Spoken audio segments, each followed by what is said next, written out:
Chapter 1259. The Heavenly Path Universe tree suspended in his Dantian space was already hundreds of meters tall, lush with leaves. Rich life force was continuously being fed back to Tan Xiu, causing his cultivation to advance by leaps and bounds and his strength to soar countless times. Power. Tan Xiu deeply felt the taste of power. The feeling of expansion and the feeling of having everything under his control made him slightly shudder. Because he had experienced this stage before, Tan Xiu was well aware that he was not an ordinary immortal after going through the immortal tribulation. His strength was comparable to an Earth immortal stage expert even though his body had been integrated with the immortal force. Most importantly, with the surge in his strength, he could now cast many immortal arts and divine powers that he couldn't before. With his current strength, he could easily kill an ordinary expert in the heaven celestial stage. It feels good. As the immortal tribulation subsided, Tan Xiu slowly stretched himself. A confident smile crept up on his face and he couldn't help but mutter inwardly. Suddenly, his smile froze. After a moment of daze, he suddenly realized something. In the past, he always had hallucinations when he transcended tribulations, but not this time. Could it be that the inner demon in my heart has been removed and I'll no longer have any inner demon haunting me? Tan Xiu frowned. After thinking about it, he felt that it was reasonable and slowly let it go. In the distance, Yu Zhong was tongue-tied as he watched the terrifying immortal tribulation recede. He looked at Tan Xiu, who was stretching and smiling. It was as if he had seen the most incredible thing in his life and his mouth was wide open. Gu Yan also looked happy. She turned to glance at Yu Zhong and couldn't help but smile. You feel relaxed, don't you? Too relaxed. Yu Zhong's lips squirmed and he murmured, when I transcended the immortal tribulation, the power was far inferior to this one, but I barely managed to resist it. Why do I feel like he's just joking with his tribulation? It was such a powerful attack, yet it only scratched his itch without causing him any pain. Could it be that the Heavenly Tao's rules are all bark and no bite, purposely going easy on him? Gu Yanner couldn't help but laugh out loud. Looking at the shocked expression, she said with a smile, Who is he? He's my master. This kind of immortal tribulation is simply child's play to my master. Let me tell you, even though my master has just passed his immortal tribulation, with his current strength, I'm afraid he can still fight a heaven immortal like you. Yu Zhong slowly turned his head and looked at Gu Yanner's flower-like smiling face. Although her beauty made his heart flutter, he still shook his head and said, He has just advanced to become an ordinary immortal. Even if the heavenly tribulation he experienced was very powerful and he's very strong, he can only be compared to an earth immortal at best. Fight with me? I don't find your words funny at all. Gu Yanner revealed a playful expression and said, Don't worry. There will be a time for you to see it. Yanner. Tan Xiu flickered and appeared in front of Gu Yanner. He looked at Yu Zhong, whose expression was a bit strange. He ignored him and smilingly said, We've successfully crossed the immortal tribulation, so it's time for us to deal with the proper business.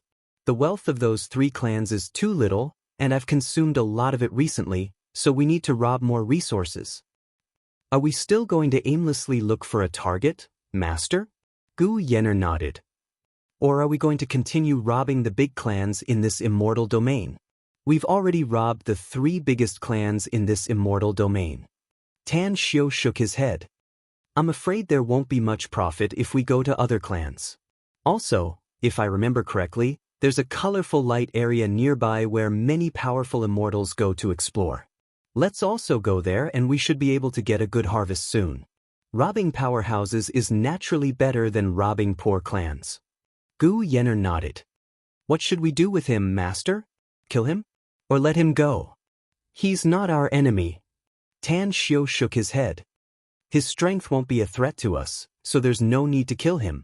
How about this? We'll let him follow us first, and we'll let him go after we've snatched enough cultivation resources.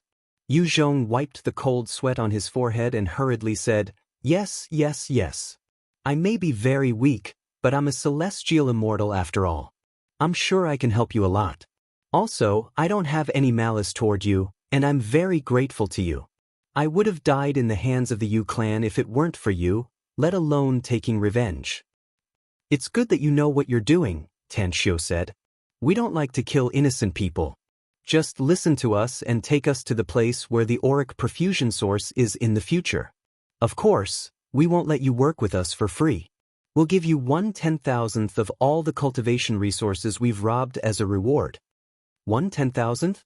Yu Zhong's eyes lit up and an ecstatic look immediately appeared on his face.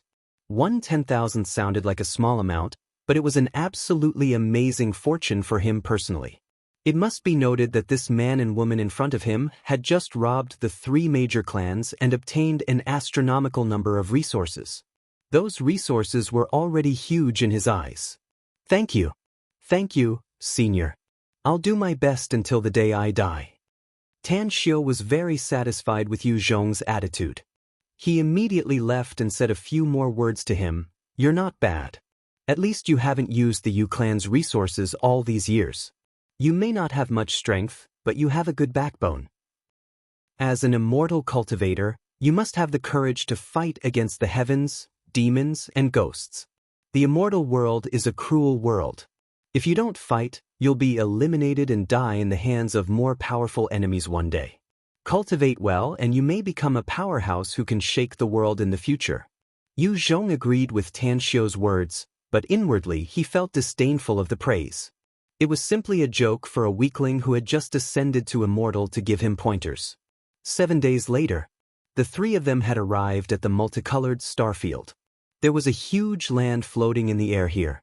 It was so vast that one couldn't see the end of it. Some almighty experts from the immortal world had once measured the area of the Sunray starfield.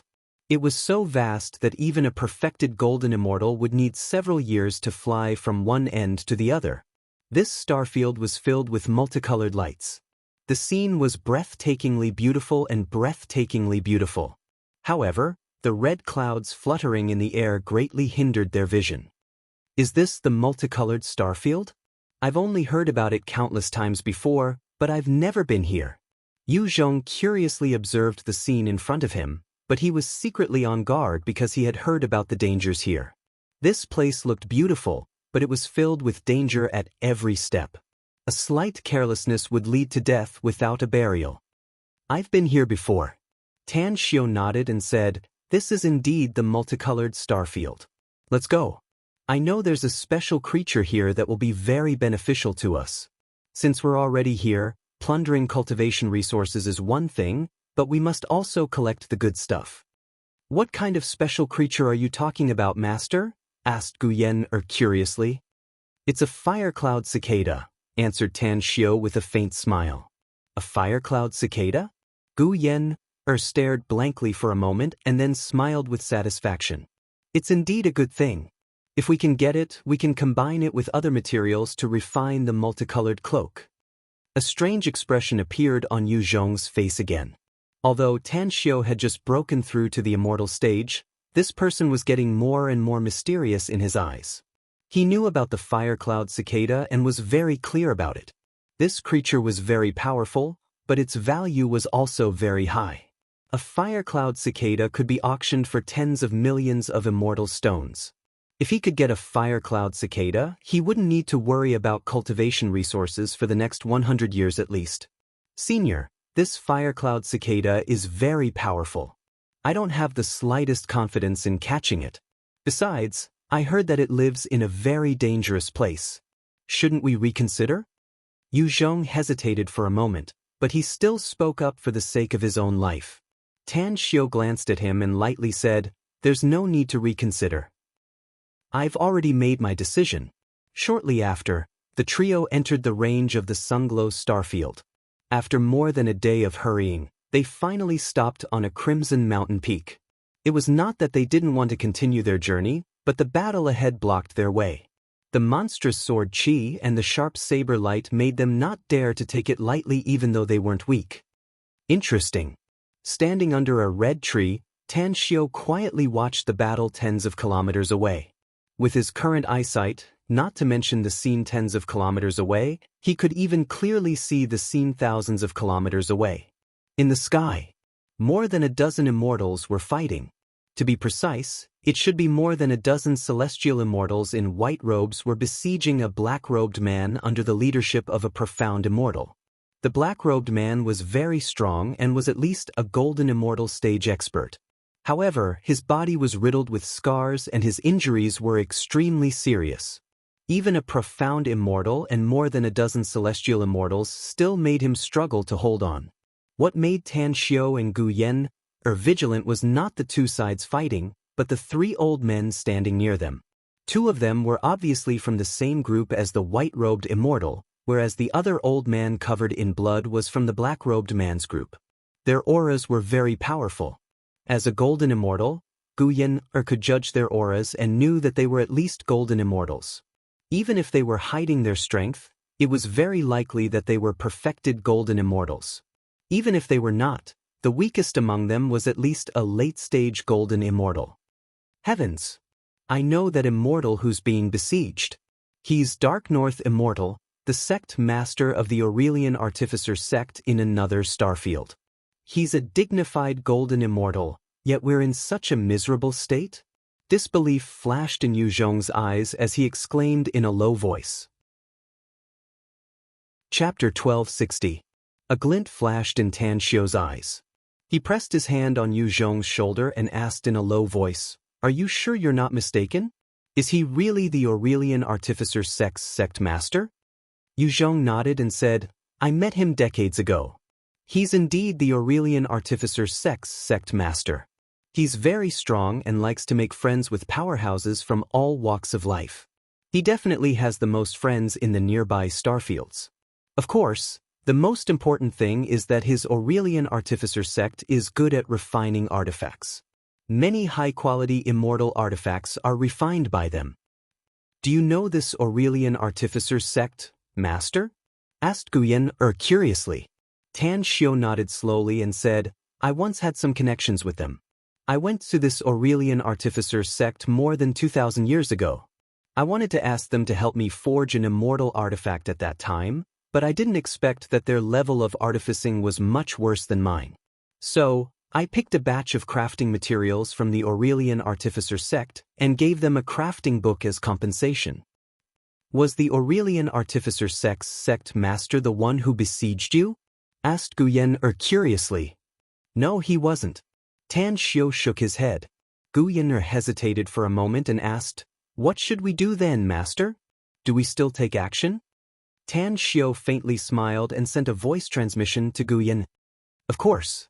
My appearance has changed greatly. Even some of my old acquaintances may not be able to recognize me now. Besides, I'm afraid they won't believe me even if I tell them that I'm that supremacy stage powerhouse given my current strength. However, if this Artificer sect is useful, they can help us with something." Gu Yan's expression shifted and she immediately understood Tan Xiao's meaning. There were more than 200,000 cultivators in the Great Tang Empire now, and all of them were using ordinary artifacts.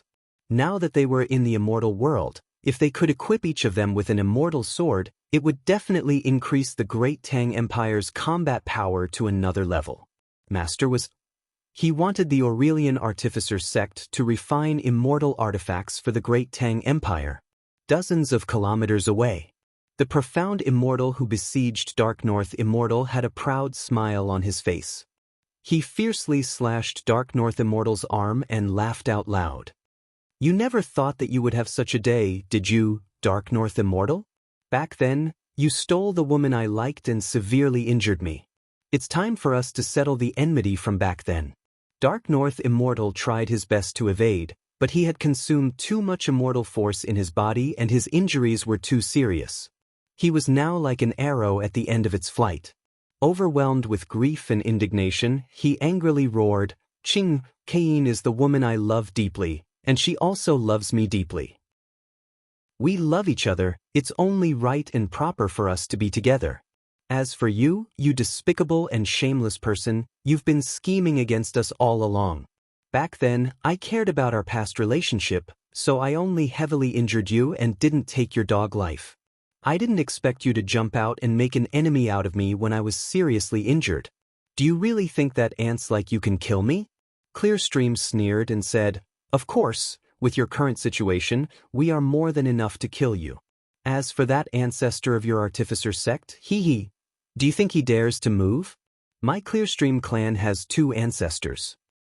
I really regret that I didn't kill you and scatter your soul back then. Dark North Immortal roared. It's too late to regret now, sneered Clearstream. In the distance, Tan Xiao squinted his eyes and watched the situation over there.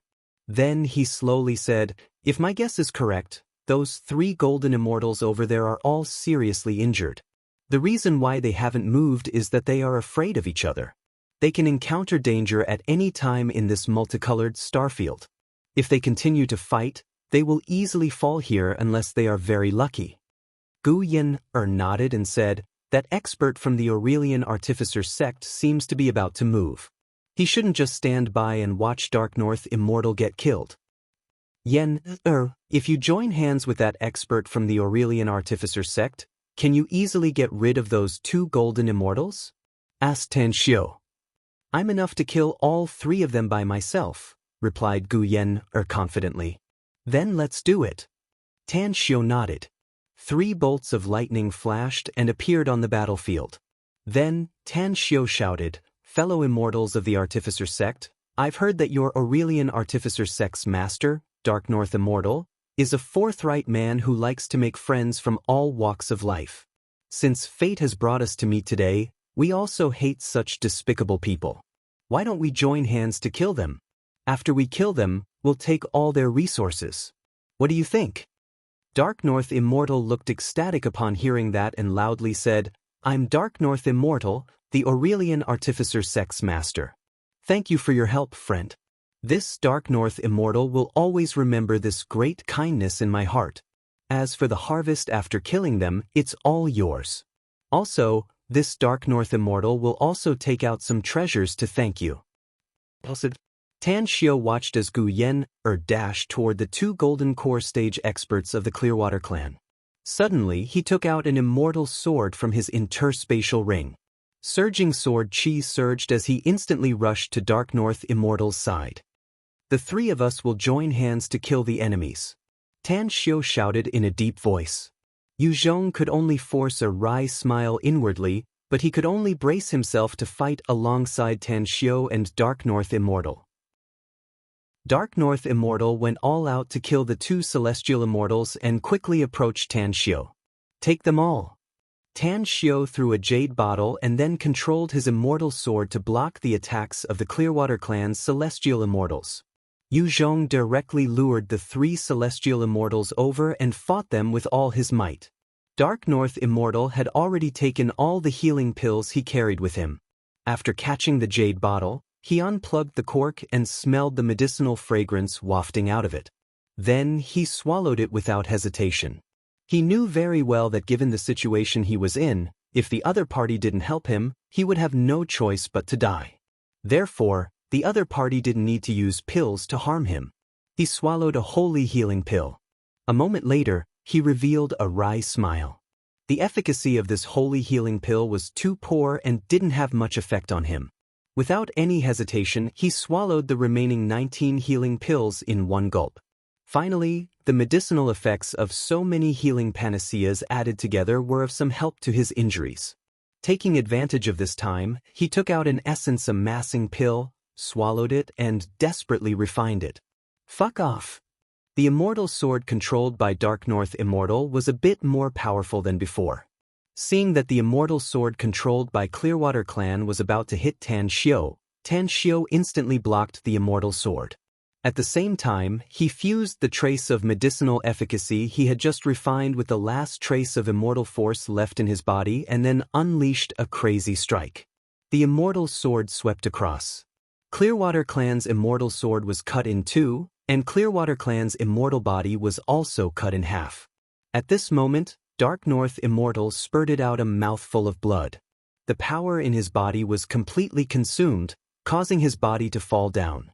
Devil Slayer with the broken sword. A cold light flickered in Tan Xiao's eyes. He was afraid of Clearwater clan's abstruse immortal, but he wasn't afraid of these celestial immortals. As the immortal sword continued to attack, he also displayed the devouring divine ability. As the surrounding airflow became distorted, the 7 or 8 celestial immortals besieging him suddenly swayed a bit. Again! As the immortal sword swept toward 2 enemies, Tan Xiu unleashed another divine sword. In an instant, the divine sword burst out with a 10,000-meter-long sword light.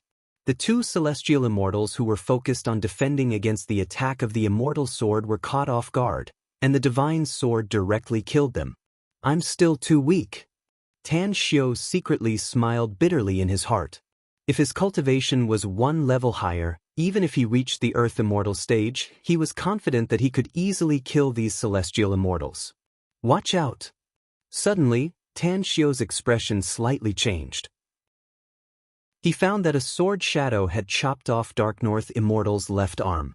He didn't have time to attack the others and instantly dashed to Dark North Immortal's side. He reached out to grab his severed arm and then hugged his waist, falling to the ground like a meteor. Kill them! Among the remaining celestial immortals, 3 of them were still besieging Yu Zhong, while the other 6 were chasing after Tan Xiu and Dark North Immortal. It seemed that they wouldn't stop until they killed the 2. Not far away, Gu Yen and the Aurelian Artificer Sect's Patriarch were already fighting with the other 2 Clearwater clan's golden immortals. Even though the Aurelian Artificer Sect's Patriarch was seriously injured, he didn't show any mercy in the fight. However, what made him secretly startled was that the woman who came to help him was really powerful. Her single attack had killed the 2 enemies several times. Even though they managed to avoid being hit in their vital parts, they still suffered heavy injuries. "Get out of my way!" shouted Gu Yen in a cold voice. Her figure seemed to have turned into layers of sword shadows that instantly swept past the 2 Clearwater clan's patriarchs. One of the Clearwater clan's patriarchs was directly cut off at the waist, and his immortal body was shredded into pieces by the scattering sword energy. On the ground, the moment Tan Xiu landed, he fiercely threw Dark North Immortal away and shouted in a deep voice, "Hide and recover your strength." After saying that, he directly gave up controlling the immortal sword and used his natal divine sword to fight the 6 celestial immortals. Tan Xiu cast various divine abilities and secret techniques very smoothly. Coupled with the assistance of his Devour divine ability, the 6 celestial immortals couldn't attack him in their best state. Therefore, they couldn't kill Tan Xiu for a while. "Star Devourer Insect!" Suddenly, Tan Xiu shouted. Suddenly, a stream of light flew out from his fingertips. In nearly a flash, the Star Devourer insect's body suddenly expanded 100 times. Exuding a terrifying aura, it released sticky silk threads that directly entangled the arms and legs of the 6 celestial immortals. As the 2 celestial immortals closest to it were pulled and directly devoured by the devouring force coming out of its mouth, the other 4 celestial immortals were killed by Tan Xiu's natal divine sword. The next moment, Tan Xiu's momentum didn't diminish at all. His body dashed to the sky, and in just a few breaths, he came near the besieged Yu Zhong. Chapter 1261. Tan Xiu controlled the divine sword and the Star Devourer insect to attack at the same time. Coupled with Yu Zhong's resistance, the last 3 celestial immortals were also killed in just a dozen seconds. When the Star Devourer insect turned into a stream of light and re-entered Tan Xiu's body, Tan Xiu's gaze shifted to the battle on Gu Yen'er's side in the distance. His strength was too weak to help Gu Yen'er at all. However, what reassured him was that one of the 2 Clearwater clan's golden immortals had been killed by Gu Yen'er, while the other one was barely resisting and could be killed by Gu Yen'er at any time. Tan Xiu didn't notice that although Yu Zhong had many wounds on his body at this moment, he didn't seem to feel the slightest bit of pain. His eyes were dull as he stared at him in a daze. Yu Zhong was shocked, because he had been paying attention to the whole scene of the battle. Aside from the profound immortal and 2 celestial immortals who were killed by Dark North Immortal, the other 8 celestial immortals who besieged Tan Xiu were devoured by that strange insect-like creature, while the rest were all killed by him. Even with the help of that very strange insect-like creature, the result was still too dazzling. In addition, 2 of the 3 celestial immortals who besieged him died in Tan Xiu's hands. During the whole battle, Tan Xiu killed 8 celestial immortals in total. Such combat strength was simply terrifying. It must be noted that he had just crossed the immortal world and became an immortal, killing people who were 2 levels above him. Yu Zhong had only heard of such a heaven-defying achievement in legends. It was the first time in 1,000 years that he saw it in real life. Yu Zhong felt ashamed when he thought about how he had been dismissive of him when he had been teaching him. If he breaks through to the earthly immortal realm, won't he be able to kill celestial immortals like killing chickens? If he breaks through to the celestial immortal realm, I'm afraid even profound immortals will be mercilessly slaughtered by him, right? If he breaks through to the profound immortal stage, wouldn't the golden immortal stage be? Yu Zhong's heart skipped a beat. The way he looked at Tan Xiu suddenly became unusually hot. Suddenly, with a thought, he quickly turned to look at the battlefield not far away and found that the last golden immortal of the Clearwater clan had been killed by Gu Yenner and was flying in his direction. "Master, are you all right?" Gu Yenner came to Tan Xiu's side and intimately held Tan Xiu's arm as she asked. Tan Xiu smiled and said, "Some puny heaven immortals can't pose too much of a threat to me. As for you, you should have recovered to the late-stage golden immortal realm, right? He actually managed to kill them in such a short time." Gu Yenner smilingly said, "I may have lost all my immortal artifacts and the might of my spells and divine abilities are not as strong as before, but it's still a piece of cake for me to deal with some golden immortals with my current cultivation level. Even if we encounter a perfected golden immortal, I'm still confident that I can escape with you, Master." Even though Tan Xiu knew that Gu Yenner was once regarded as a terrifying demoness in the immortal world, he had only seen Gu Yenner fight a few times. But after this battle, Tan Xiu looked at Gu Yenner in a new light. Back when he was still a golden immortal, he was probably only able to do what she did now, no? "Thank you, fellow immortals. Chang'e can't thank you enough for saving me. From now on, the 3 of you are the benefactors of my Aurelian Artificer sect."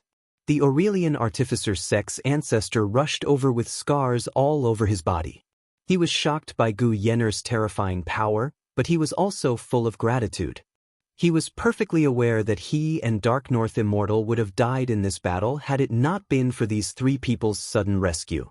A surprised look flashed in Tan Xiu's eyes. He carefully observed this golden immortal old man who called himself Chang Lu and asked, "My family's elders have some relationship with your Aurelian Artificer sect, so it's only natural for them to help you this time. Are you a Chang generation disciple of your Aurelian Artificer sect?" Dark North Everblythe looked surprised and said, "I'm indeed a Chang generation disciple of your Aurelian Artificer sect. May I ask who your family's elder is, fellow immortal?" "You should know about the gold-forging heavenly book, yes?" Tan Xiu lightly smiled. "My family's elder once mentioned to me that he came to this immortal domain by chance thousands of years ago and left behind an immortal fate there." "The gold-forging heavenly book?" Dark North Everblythe's eyes instantly turned saucer with disbelief. He was still wary of Tan Xiu's group of 3, but after hearing this name, the wariness in his heart instantly disappeared without a trace and was replaced by a pleasant surprise and gratitude. The reason why his Aurelian Artificer sect was able to become a famous sect in this immortal domain in just a few thousand years was mainly because of the gold-forging heavenly book that was used to refine immortal artifacts. This masterpiece, which was regarded as the most precious treasure of his sect, was obtained by a mysterious powerhouse who exchanged some refining materials with his Aurelian Artificer sect several thousand years ago. "Fellow immortal, are you that senior's junior?" Dark North Everblythe was full of excitement and his breathing became a bit rapid as he asked with a face full of expectation. "Only a handful of people in this immortal world know about the gold-forging heavenly book." Tan Xiu lightly smiled. "Nobody knows that my family's elder came here several thousand years ago. Do you think I'll lie to you?" "I wouldn't dare." Dark North Everblythe excitedly said, "I was just an Earth immortal several thousand years ago. My status was too low at that time, so I didn't have the chance to meet that aristocratic elder. But I never thought that I would actually meet that senior's descendant today. It's really a blessing of 3 lifetimes. May I ask how should I address you, fellow immortal?" "Great Tang Heavenly Emperor," replied Tan Xiu with a faint smile. Dark North Everblythe stared blankly for a moment and felt a bit strange. One must know that only those super powerhouses who had broken through to the supremacy stage in the entire immortal world dared to use the title Heavenly Emperor. Of course, there were also some perfected golden immortals that used the honorific title of Great Emperor, but all of those perfected golden immortals were terrifying monstrous geniuses that weren't much inferior to an exalt. Yet, this little guy in front of him, who didn't even seem to have reached the Earth Immortal stage, actually dared to call himself Great Tang Heavenly Emperor. Wasn't he afraid of being ridiculed? Dark North Everblythe chuckled inwardly and said, Great Tang? Heavenly Emperor. What an awe-inspiring title.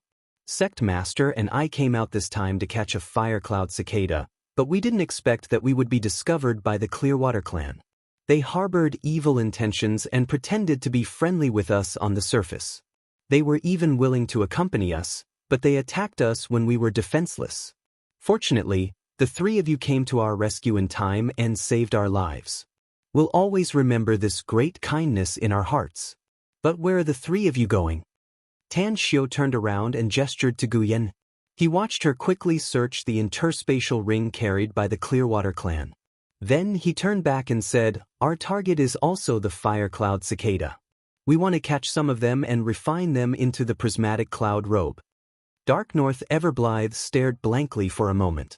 Then he forced a smile and said, If Sect Master and I weren't injured, we could have helped the three of you. But Tan Xiu interrupted him and asked, What about the healing elixirs you brought? All of them have been used up, answered Dark North Everblythe.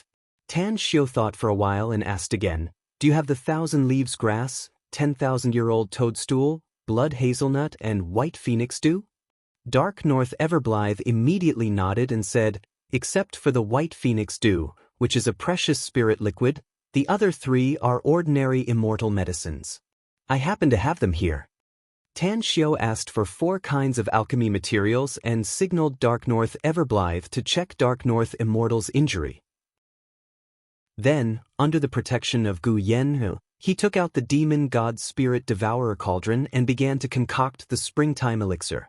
This elixir was very easy to concoct and its effect was mediocre, but it had a very good healing effect for immortals below the golden core stage. Of course, it was countless times better than the holy healing elixir Tan Xiu had concocted in the past.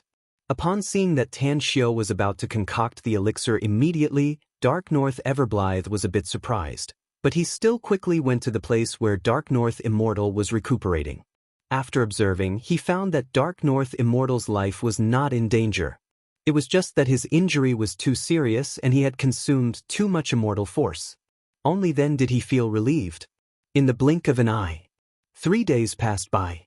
When Tan Xiu cast the pill assimilation art, the lid of the demon god spirit devourer cauldron floated up and dozens of glittering and translucent springtime elixirs floated out of the cauldron and were stored inside the jade bottle Tan Xiu took out. In these 3 days, Yu Zhong had been waiting nearby. He originally thought that Tan Xiu only knew a little about alchemy and wanted to take advantage of this time to concoct some healing elixirs. However, when the lid of the cauldron was opened and he saw dozens of glittering and translucent springtime elixirs floating out of the inside, he was so shocked that his eyes nearly popped out of their sockets. It was the springtime elixir. It was a very precious healing elixir. Apart from those super forces, who else could afford such a healing elixir? Furthermore, what made Yu Zhong collapse the most was that it was fine to concoct the springtime elixir, but how could he refine dozens of them at once? It must be noted that he had just broken through to the immortal stage and was not even an Earth immortal yet. Similarly, just like Yu Zhong, the Aurelian artificer sect's ancestor, Dark North Everblythe, was also shocked. He had seen many alchemy grandmasters concocting pills, but he had never seen a freak who could refine dozens of springtime elixirs with only a few herbs. Dark North Everblythe watched as Tan Xiu put away the cauldron and floated to the front. He hesitated and said, Great Tang Immortal friend, are you concocting the springtime elixir?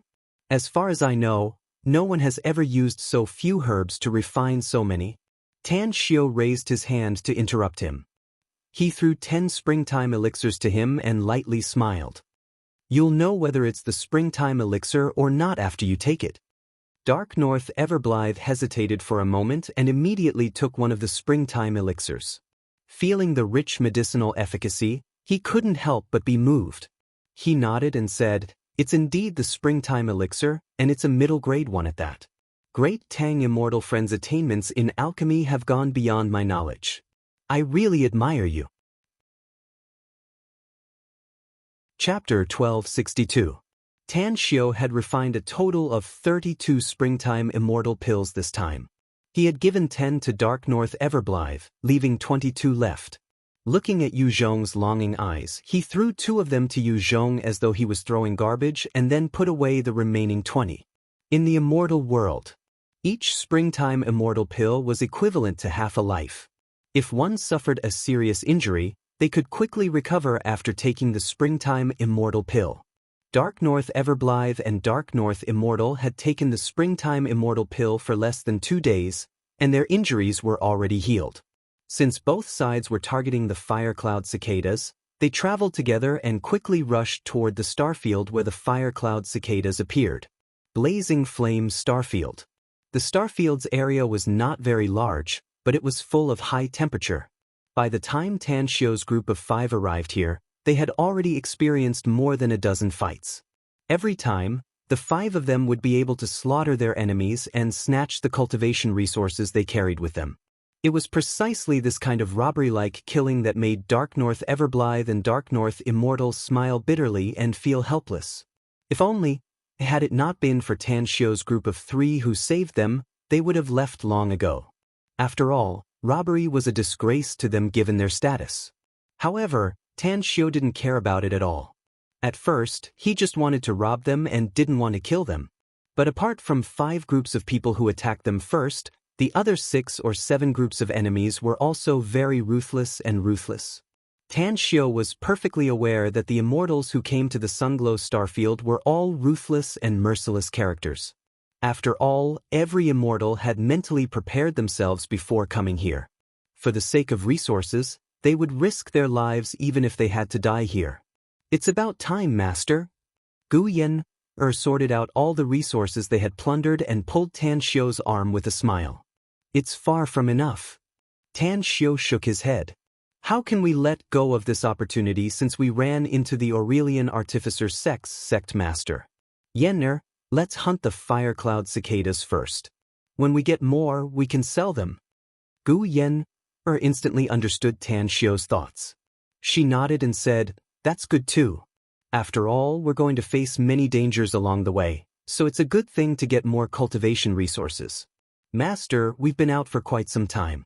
The sooner we finish our business, the sooner we can go back. There are no experts keeping watch over there. I'm afraid that something might happen." Tan Xiao said, "I'm also worried, so I know what to do." The conversation between the 2 of them was conducted through voice transmission, so the 3 people nearby did not hear it. Dark North Immortal suddenly interjected, "Great Tang Immortal Friend, we've robbed a lot of resources along the way, so we don't need to be reserved anymore. If we find someone hunting a fire cloud cicada here, we'll directly snatch it. This kind of spiritual object belongs to whoever snatches it." Tan Xiao, contrary to his usual behavior, shook his head and said, "You can't take it." Dark North Immortal stared blankly and asked with a puzzled expression, "Why not?" Tan Xiao raised his hand to interrupt him and said with a solemn expression, "The immortals who can hunt fire cloud cicadas are very fearsome, at least at the golden immortal stage. As far as I know, even some perfected golden immortals occasionally come here to hunt fire cloud cicadas.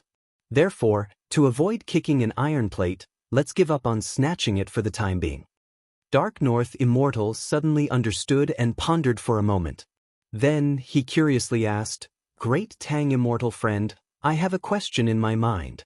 I wonder if I should ask it?" "Just say it," said Tan Xiao. "You've obtained a lot of cultivation resources since we dealt with the Clearwater clan. Isn't that enough? Did you run into some trouble or something? Why are you in such an urgent need for cultivation resources?" Tan Xiao forced a smile and said, "You've seen through me. That's right. We're indeed facing a shortage of resources. Also, I have another idea. I was going to tell you about it after we hunt some fire cloud cicadas, but since we've already come to this point, I'll get straight to the point. Go ahead. Dark North Immortal's expression moved and he immediately nodded. My clan belongs to a super force in the entire immortal world, said Tanshio. But the clan is too big, and there are countless outstanding juniors in it. I'm just one of them, and I was sent to a remote place to gain experience. Therefore, a large number of my subordinates are in dire straits and need a lot of cultivation resources. Therefore, I want to order a batch of immortal artifacts from your sect. The doubts in Dark North Immortal's heart finally dissipated. He now fully understood why Gu Yen, a powerhouse who was just a step away from reaching the perfected golden immortal stage, would disregard her status to rob others' wealth. How many do you need? What kind? Dark North Immortal also learned some of Tanshio's identity, so he also wanted to befriend him. After all, befriending the scion of a top super clan in the immortal world would be very beneficial for their secluded Aurelian artificer sect. Tanshio thought for a while and said, I want 240,000 immortal swords. The quality doesn't need to be too high, just beginner-grade immortal swords will do. 240,000 sets of defensive combat robes. The stronger the defense, the better. I'll provide you with the design of the combat robes. Also, I want a batch of your Aurelian artificer sect's divine weapons, such as concealed weapons. The more, the better. 240,000 sets. Dark North Immortal's mouth twitched and he could only force a bitter smile inwardly. Such a huge number gave him a deep sense of powerlessness. His sect was indeed a big sect in this immortal domain, but it would be very strenuous for him to refine so many immortal swords and combat robes in a short time. 10 years. I need at least 10 years. Dark North Immortal hesitated for a long time before he gritted his teeth and said, 1 year. I can only give you 1 year at most. Tanshio shook his head. You can rest assured that I'll definitely give you immortal stones and immortal crystals to buy the weapons. But I can only stay in your immortal domain for a year. After that, I'll lead my men to other immortal domains. That's impossible. Dark North Immortal shook his head. Our Aurelian artificer sect may have tens of thousands of disciples, but it's impossible for us to refine so many immortal swords and armors in a year. I can pay you immortal stones and immortal crystals in advance, said Tanshio. You can use the wealth to recruit artificer masters who are proficient in refining. I think you should have a deep relationship with some other artificer masters since you're a refiner sect. I'll give you twice the market price. How about it? Dark North Immortal looked at Dark North Everblithe, and the two of them exchanged voice transmissions for more than 10 minutes. Finally, Dark North Immortal said, We'll guarantee the delivery within a year according to the normal price. You've saved my life and the ancestors, so you're the benefactor of my sect. We'll guarantee to complete the task even if we have to suffer a loss. After saying that, he cast a spell and sent the news back to the Aurelian Artificer sect so that the sect could prepare in advance. A few days later, the 5 of them found traces of fire cloud cicadas near the crater of an erupting volcano.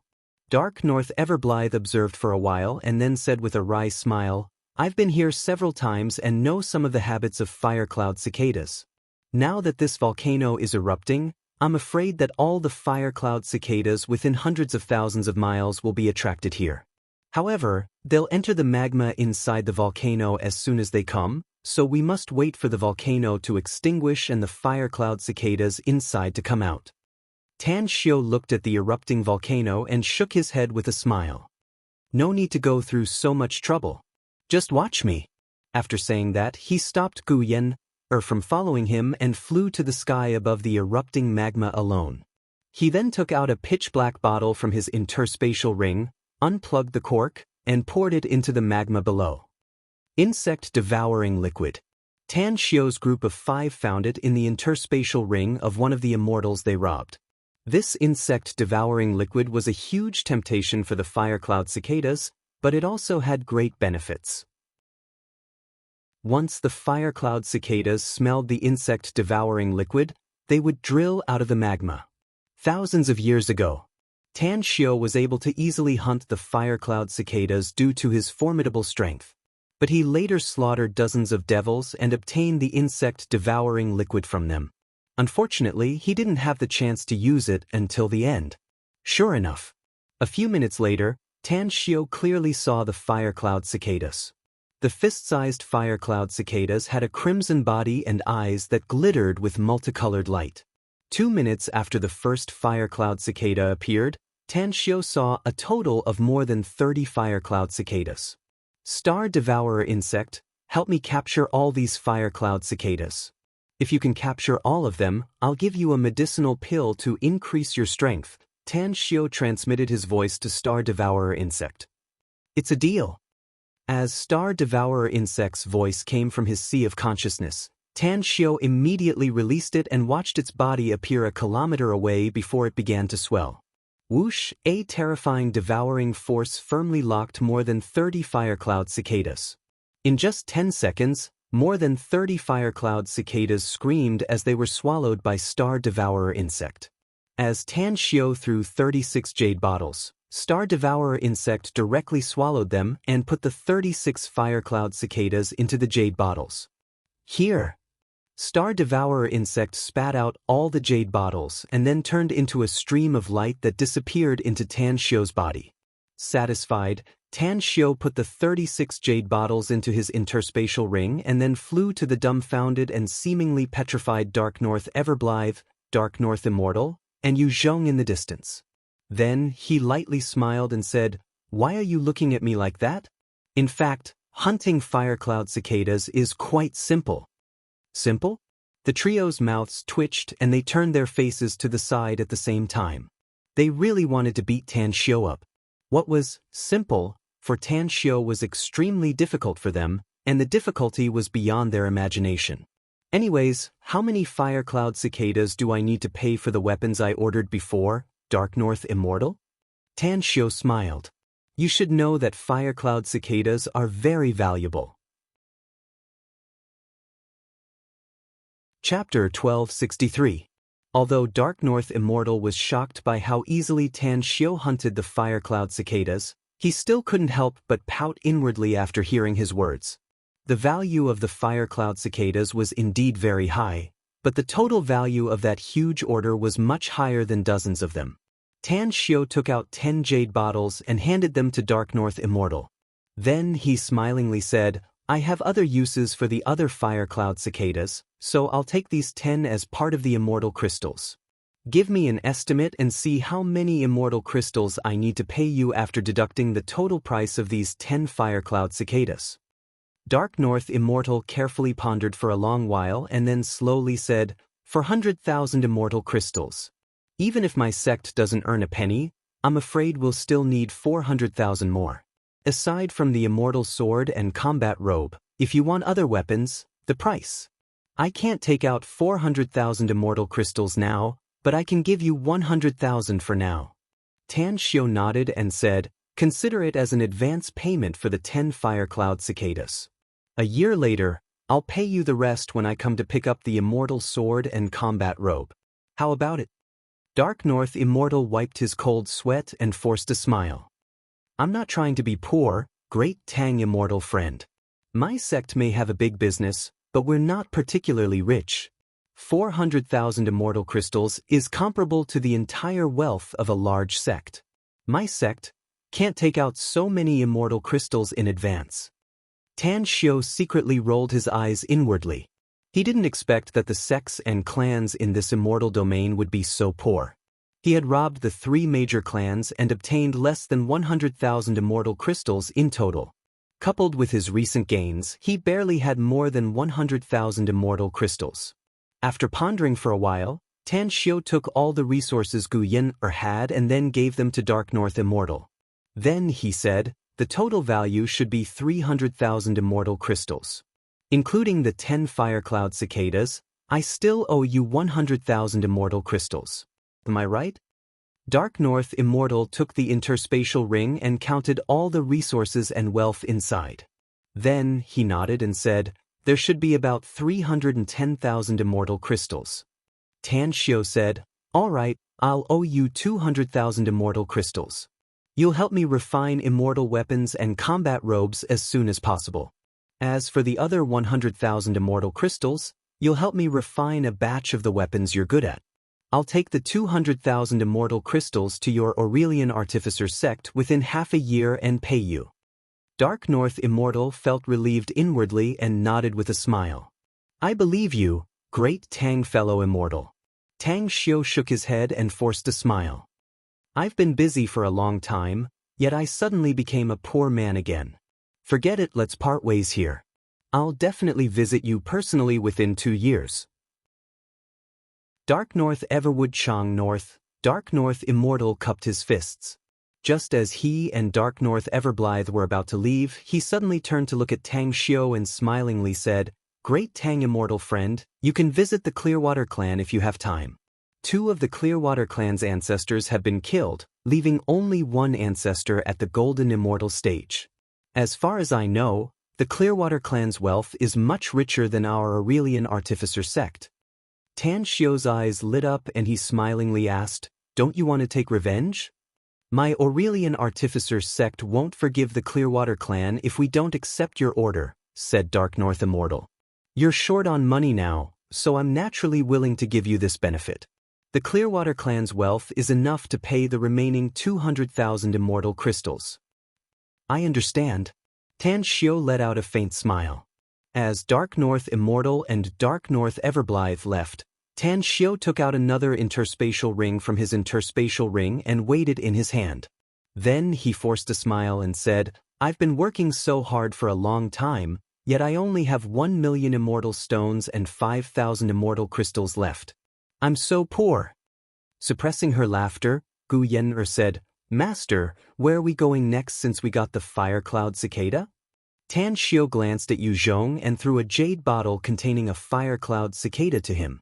Then he lightly smiled and said, Let's go directly to the immortal domain where the auric perfusion source is located.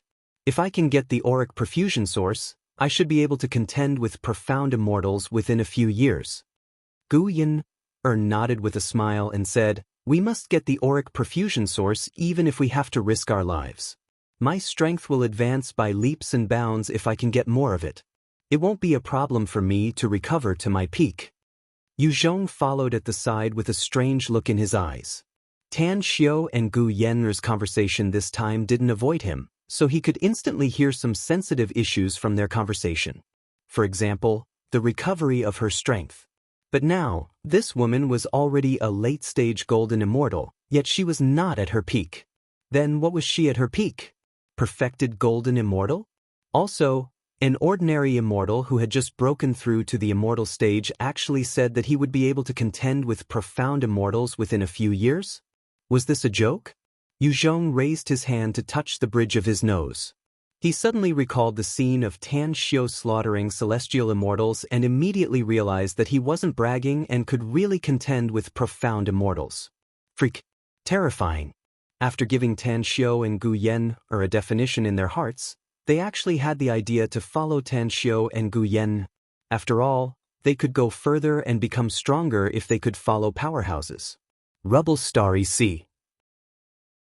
Under Yu Zhong's lead, Tan Xiu and Gu Yen'er took more than 2 months to reach the Rubble Starry Sea where the auric perfusion source was located. It was a very desolate place. At first, the trio could still meet some immortals, but in the last 4 days, they didn't even see one. Meteorites hovered in the vast void.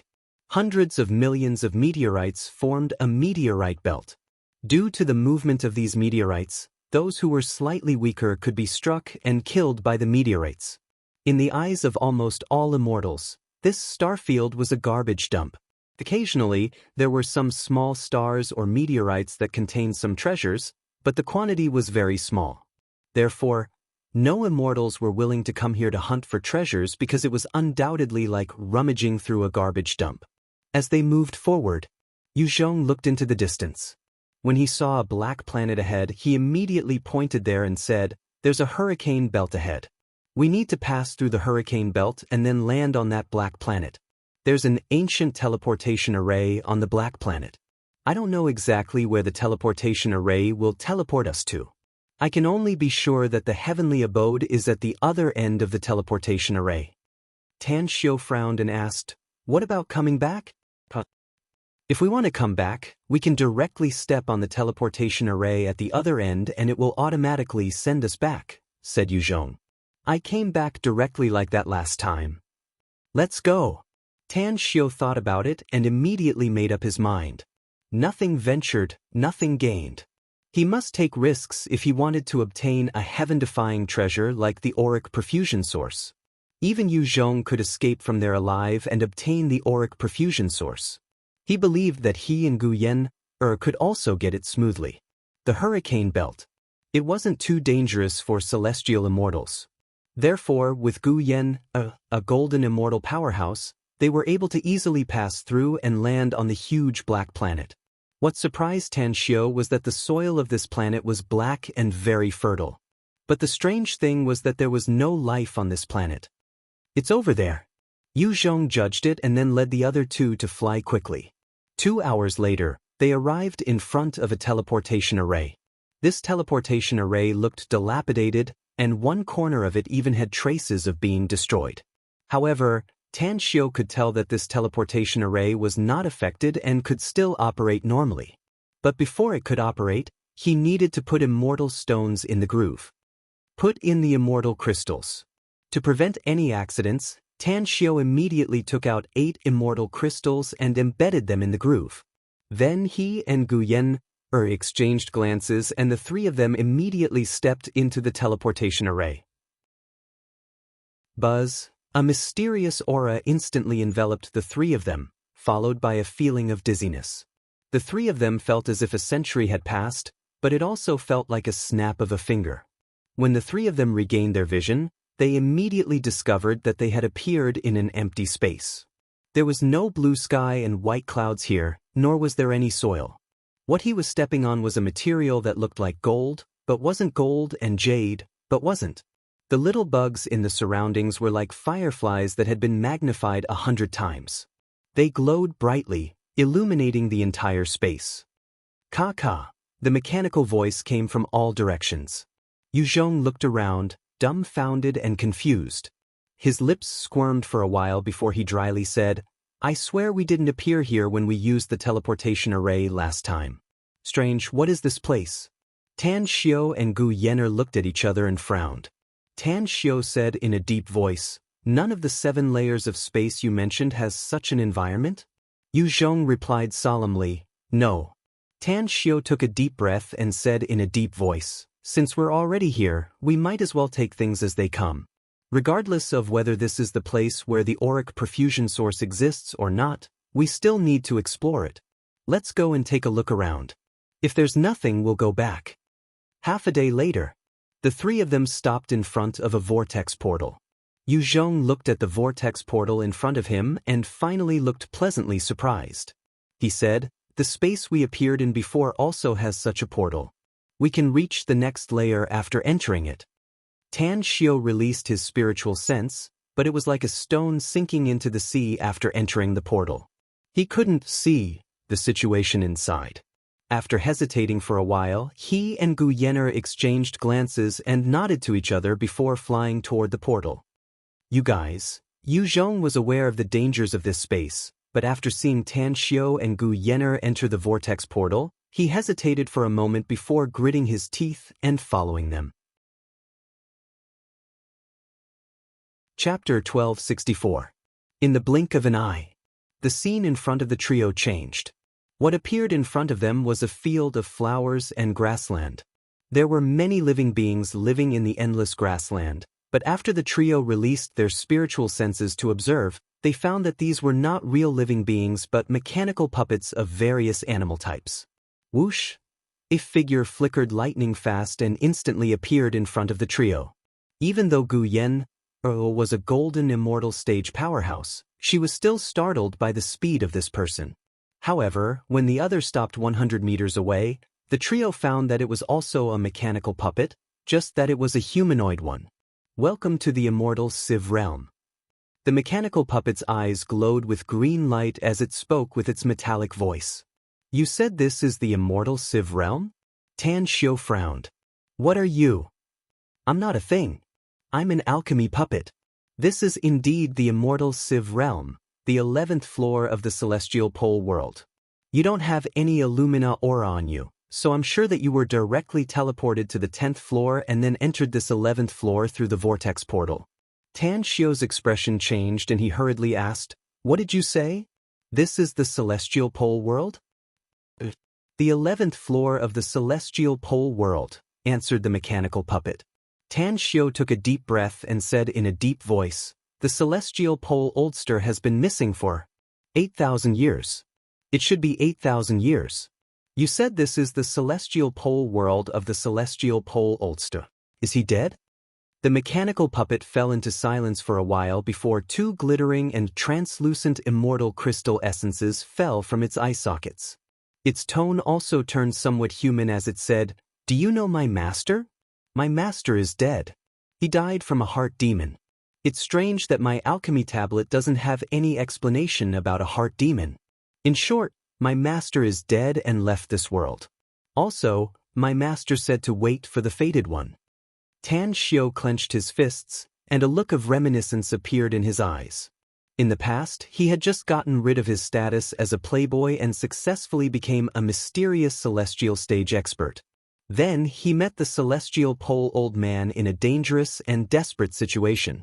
At that time, the celestial pole old man was just a golden celestial stage expert. Both of them didn't face any extreme danger, so they joined hands and escaped. From then on, he and the celestial pole old man became close friends. Tan Shio even received many pointers from the celestial pole old man in terms of cultivation. "I didn't expect you to fall here."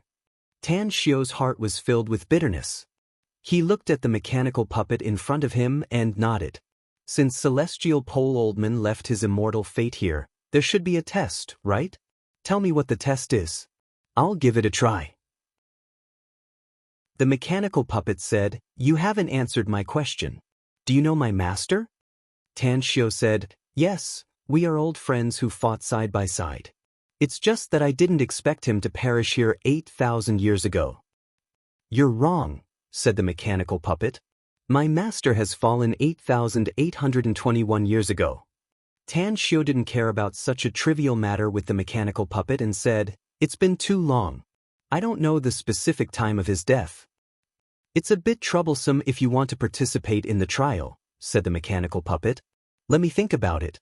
The rule set by my master is that only celestial immortals can come here, so the lowest trial takers must be weak celestial immortals. You're just an ordinary immortal who hasn't experienced the Earth Immortal Tribulation, Celestial Immortal Tribulation, or Golden Immortal Tribulation. I don't know how to arrange the trial for you." "My main purpose for coming here is the auric perfusion source," said Tan Shio. "You just need to tell me what kind of test I need to pass to get the auric perfusion source."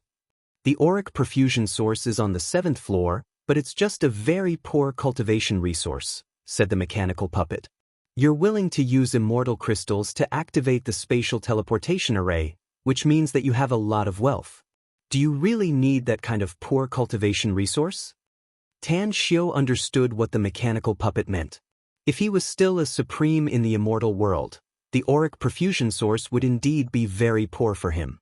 But the problem was that he was only comparable to a celestial immortal at most, and he was extremely poor.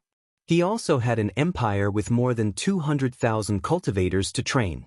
The auric perfusion source was already a very good treasure for him. "I do need it." Tan Shio nodded. "You don't need to take any test from the 1st to the 9th floor. You can take anything you want," said the mechanical puppet. Upon hearing this, Tan Shio immediately asked, "How can I pass the final test?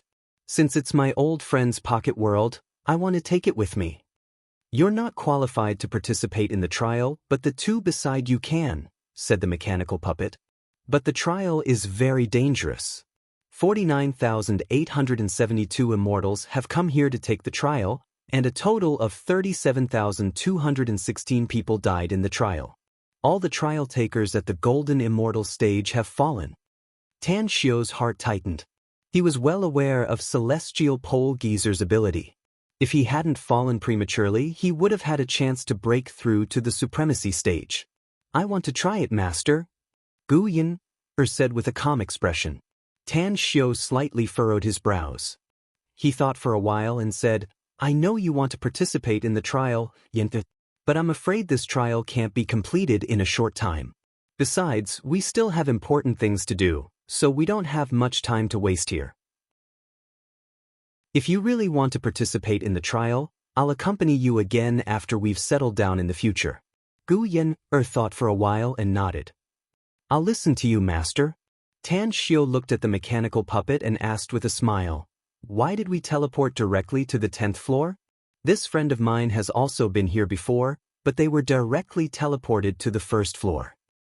That's because they used immortal stones to activate the teleportation array, not immortal crystals. Actually, this is a test of sacrifice. If you're willing, you'll be able to obtain the items from the first 9 floors. If you're unwilling, you'll have to go through the trials 1 floor at a time. Tan Xiao revealed a strange expression. Previously, he was only afraid that the transmission array would not allow them to return, so he used the spiritual crystal. He did not expect that by a freak combination of factors, he would actually pass the outermost test. He turned to look at Yu Zhong. Looking at Yu Zhong's lifeless face, he suddenly felt like crying and laughing. This guy was probably regretting it so much that his intestines had turned green, right? If they had been willing to do the same, not only would they not have died, but they would have also obtained many treasures and escaped unscathed. Tan Xiao looked at the mechanical puppet again and said, send us to the 9th floor. In a while, we'll collect some things and leave. 2 beams of red light shot out of the mechanical puppet's eyes and a whirlpool portal appeared in front of the 3. The immortals have collected most of the items from the first 9 floors, but there's still some auric perfusion left. I hope you'll be satisfied. Thanks a lot. Tan Xiao slightly smiled and immediately stepped into the whirlpool portal. The 9th floor. The 8th time. The 1st floor. Tan Xiao and Gu Yin simply searched every inch of the place. In just 2 days, they had collected all the items in the first 9 floors and put them into interspatial rings. If someone else came here again, they would not be able to get any treasures from the first 9 floors. Immediately after, the 3 of them stepped on the return teleportation array and reappeared on the ground. Tan Xiao said with satisfaction, I thought we would have to go through some crises, but I didn't expect that a temporary idea would save us so much effort.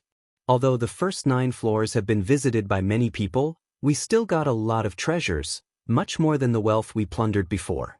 It's a pity that there's too little time, else I'd have asked the Aurelian Artificer sect to refine more weapons for us. Let's not talk about other things, just the auric perfusion source alone has more than 100 portions, Gu Yin said with a smile. I'm afraid we can sell it for 100,000 immortal crystals if we were to casually sell it. Tan Xiao nodded and sighed. Although robbery is the fastest way to get money, the wealth we can rob is also limited. After all, there are still many poor people in the immortal world. If we take the risk, we might be able to get a very huge amount of wealth. Yu Zhong, who was at the side, also obtained a portion of the auric perfusion source and several other treasures that were very useful to him. But thinking back to the time when he used the immortal stone to inlay it into the groove to activate the teleportation array, he felt depressed.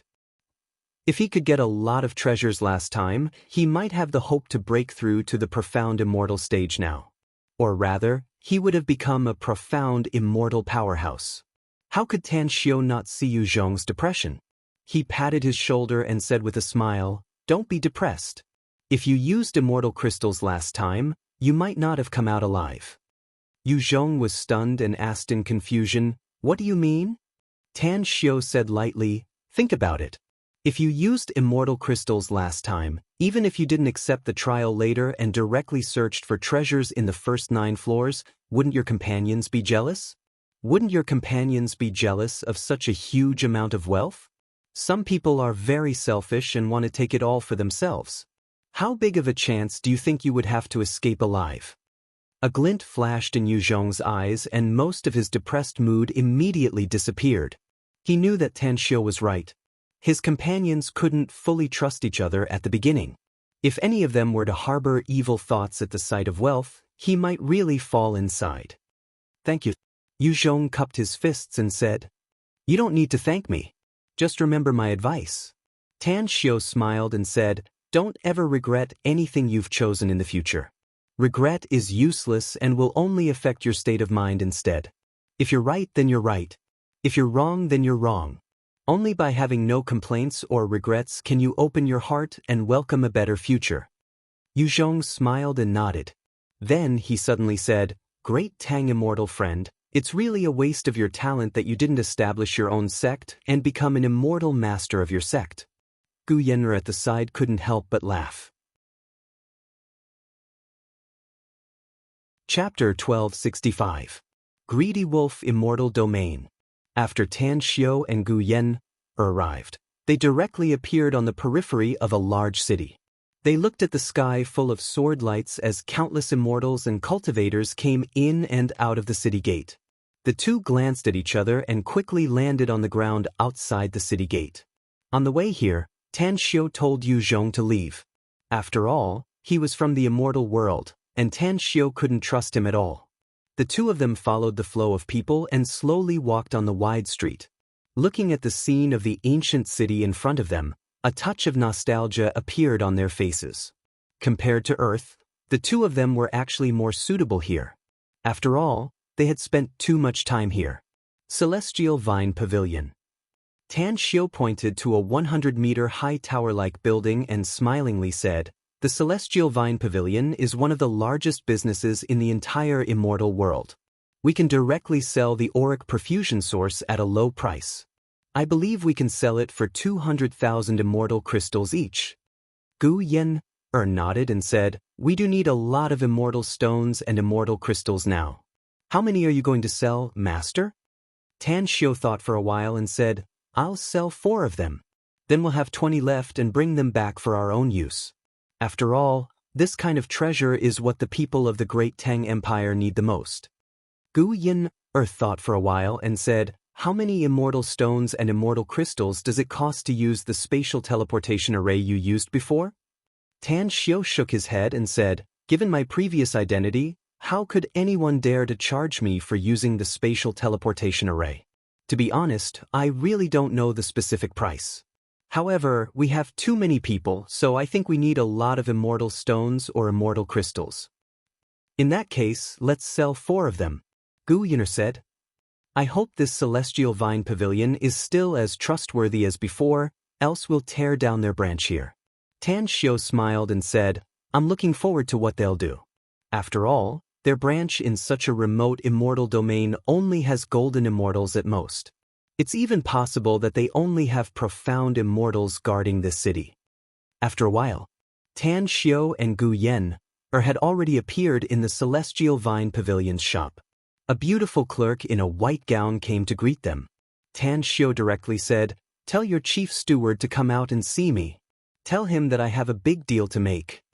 The shop assistant stared blankly for a moment and carefully observed Tan Xiao and Gu Yen'er. He felt that both of them had an extraordinary bearing and immediately respectfully said, "Please come with me.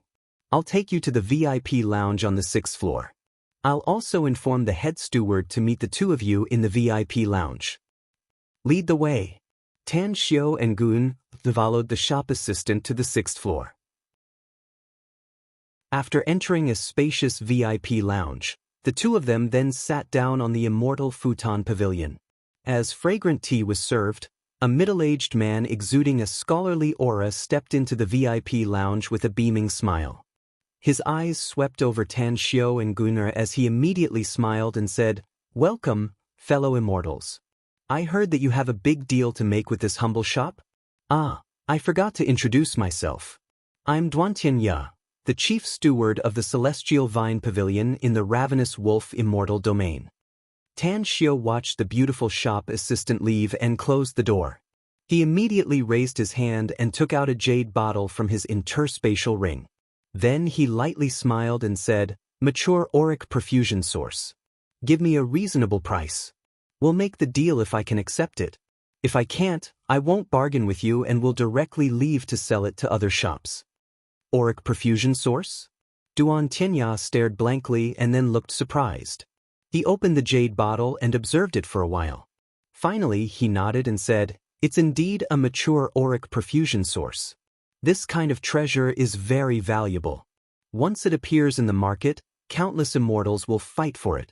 Since fellow immortals said that you won't bargain, then I'll give you a real price. 240,000 immortal crystals. If fellow immortal is willing to sell it, I'll immediately pay you the immortal crystals. But if you don't, you can sell it elsewhere." 240,000 immortal crystals?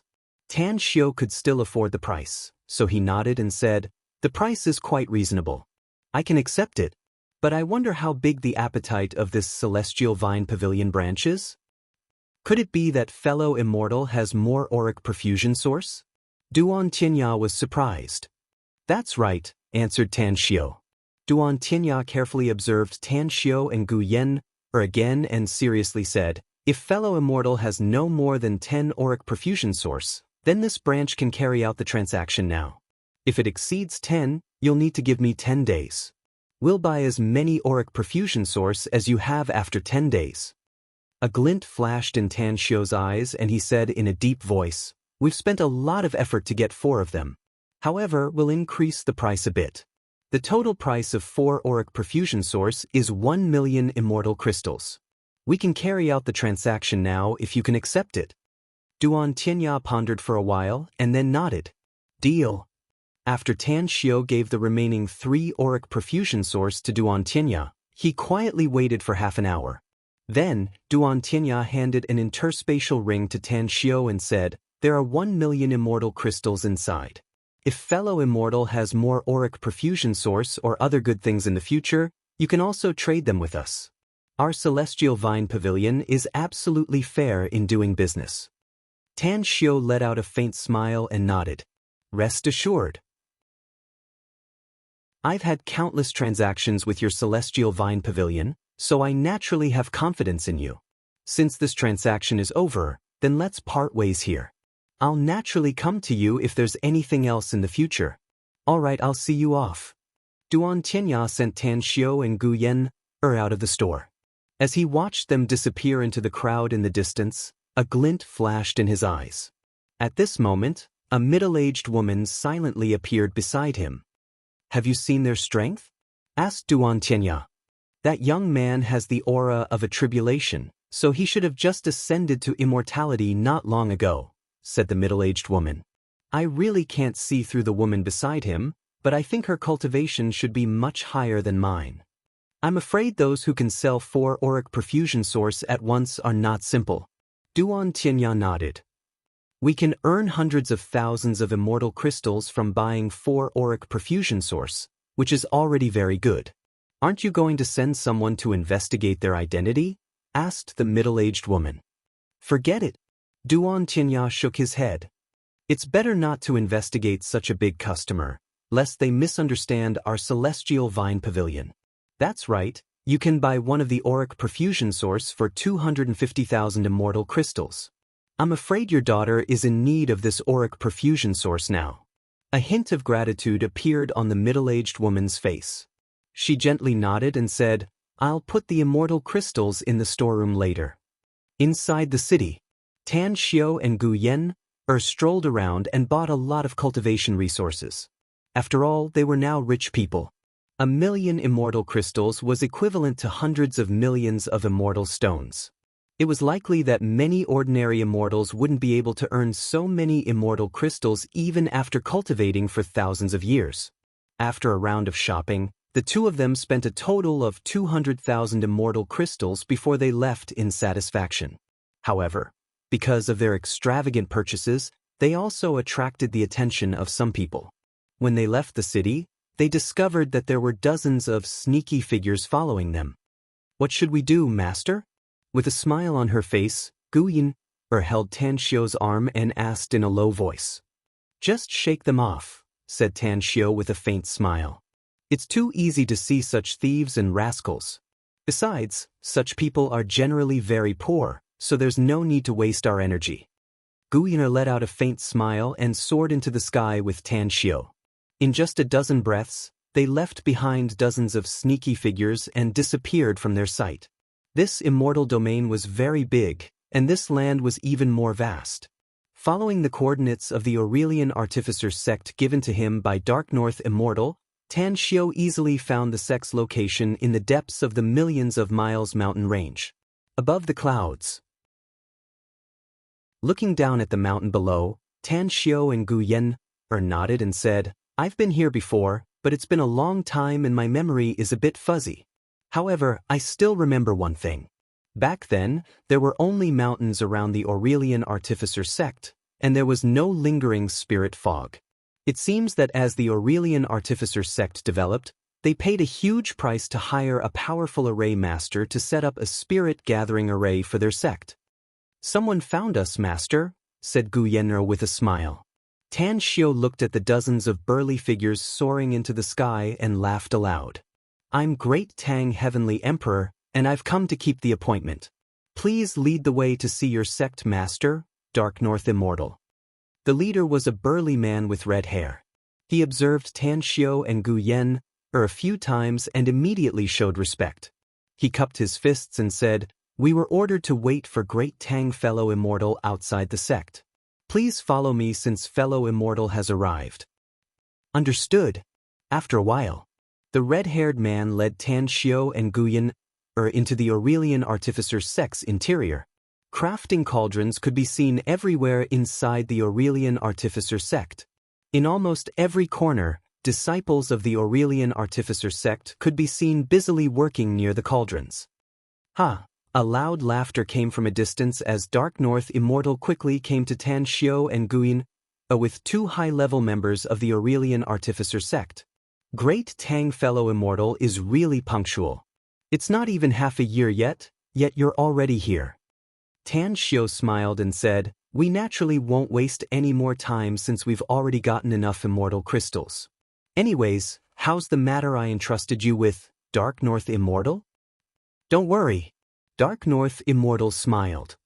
"My sect has invited all the artificers within tens of millions of kilometers. Hundreds of thousands of people have been refining them day and night. It'll take us 10 months at most to complete your order. However, we've invited too many artificers, and our consumption is also very fast. I wonder if..." Tan Xiao flipped his hand and took out an interspatial ring with 200,000 immortal crystals he had prepared in advance. He handed it over to Dark North Immortal and said, "Count it. If the number is correct, we'll need to go somewhere else." Chapter 1266. Dark North Immortal didn't fully trust Tan Xiao, but he didn't check it at all and directly put away the interspatial ring. He believed that Tan Xiao wouldn't deceive him about this matter because the immortal sword, combat robe, and other weapons Tan Xiao ordered were still in the hands of his Aurelian Artificer sect. "Where are you going, Great Tang Immortal friend? Do you want me to send someone to accompany you?" Tan Xiao waved his hand and said, "No need to trouble yourself.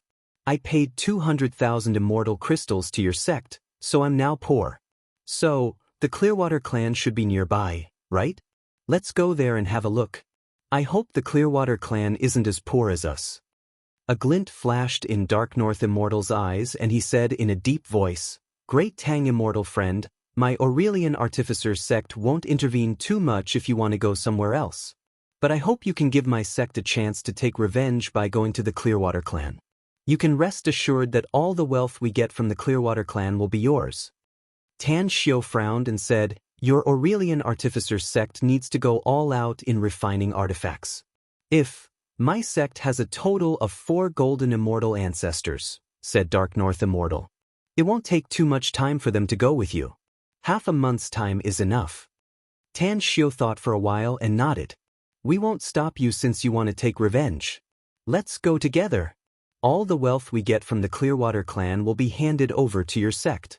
You only need to give us weapons of the same value." Dark North Immortal smiled with satisfaction. He hated the Clearwater clan. After all, he almost died in their hands. Even if he couldn't kill the Clearwater clan's clansmen this time, it would be the same to send several sword immortal ancestors. Suddenly, Tan Xiao's expression shifted and he looked at Gu Yan and said, "Yan, why don't you go with the Aurelian Artificer sect's ancestors? I'll stay here and refine some things." Gu Yan would never refute Tan Xiao's decision.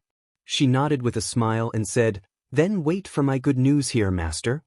In the end, Gu Yin and the 4 ancestors of the Aurelian Artificer sect left together, while Tan Xiu stayed in the Aurelian Artificer sect under the warm hospitality of Dark North Immortal. Crimson Cliff Cave. This was the residence of the Aurelian Artificer sect's sect master for a long time, and it was also the best place to forge artifacts. This cave had earth vein magma, and there was even a small amount of 9-yang purple flame born from the earth vein magma. Thus, it was the best place to forge artifacts. With the same materials and the same artifact refiner in the Scarlet Cliff Cave, the quality of the immortal artifact refined using the 9-yang purple flame would be at least a level higher. By right, the ironclad rule of the Aurelian Artificer sect was that the Red Cliff Cave would never be open to outsiders. But after discussions between Dark North Immortal and the 4 ancestors, they finally decided to provide it to Tan Xiu for refining. There were 3 reasons for this. The first was that the Aurelian Artificer sect's best artifact refinement manual was given to them by the ancestors, fabricated by Tan Xiu. The second reason was that Tan Xiu had saved Dark North Immortal and Dark North Everblide's lives. The third reason was that they wanted to see Tan Xiu's artifact refinement level. Inside the blazing Scarlet Cliff Cave, Tan Xiu was guided by Dark North Immortal to tour the place and then got a list of refining materials. When Dark North Immortal received the list of materials for crafting tools, there was only a wry smile on his face. No other expression could replace it. Lucid Sky Sand, Pure Gold Sand, and Azure Tendon. These 3 refining materials are all extremely precious and rare treasures. Let alone my Aurelian Artificer sect, I'm afraid that even the entire extraterrestrial Milky Way doesn't have these 3 materials. Great Tang Immortal friend, I wonder if it's possible to replace them with other materials? Dark North Immortal felt his face burning and asked with a wry smile. He suddenly recalled the records of the sect's history. In the past, the mysterious powerhouse, who was also the ancestor of this great Tang Heavenly Emperor, also needed some refining materials. But the elders of his Aurelian Artificer sect didn't give them to him at all. Some of these materials were even unheard of. A disappointed look flashed in Tan Xiu's eyes as he said, "Take me to see what materials your Aurelian Artificer sect has. Don't let me see the ordinary trash." Dark North Immortal hesitated for a moment, but he finally nodded. Although his Aurelian Artificer sect did have several extremely precious refining materials, the value of those materials was also so high that it made one's heart tremble. He felt that Tan Xiu wouldn't seize the precious materials of his Aurelian Artificer sect for no reason. It was a kind of trust and self-confidence. "Come with me." Dark North Immortal took a deep breath. After walking for hundreds of meters, he stopped in front of the wall of the cave. As he cast a spell, the tightly stitched wall soon split open, revealing a corridor leading to the front. The corridor wasn't very spacious, but it was wide enough for 2 people to walk side by side. Inside, it was a secret chamber.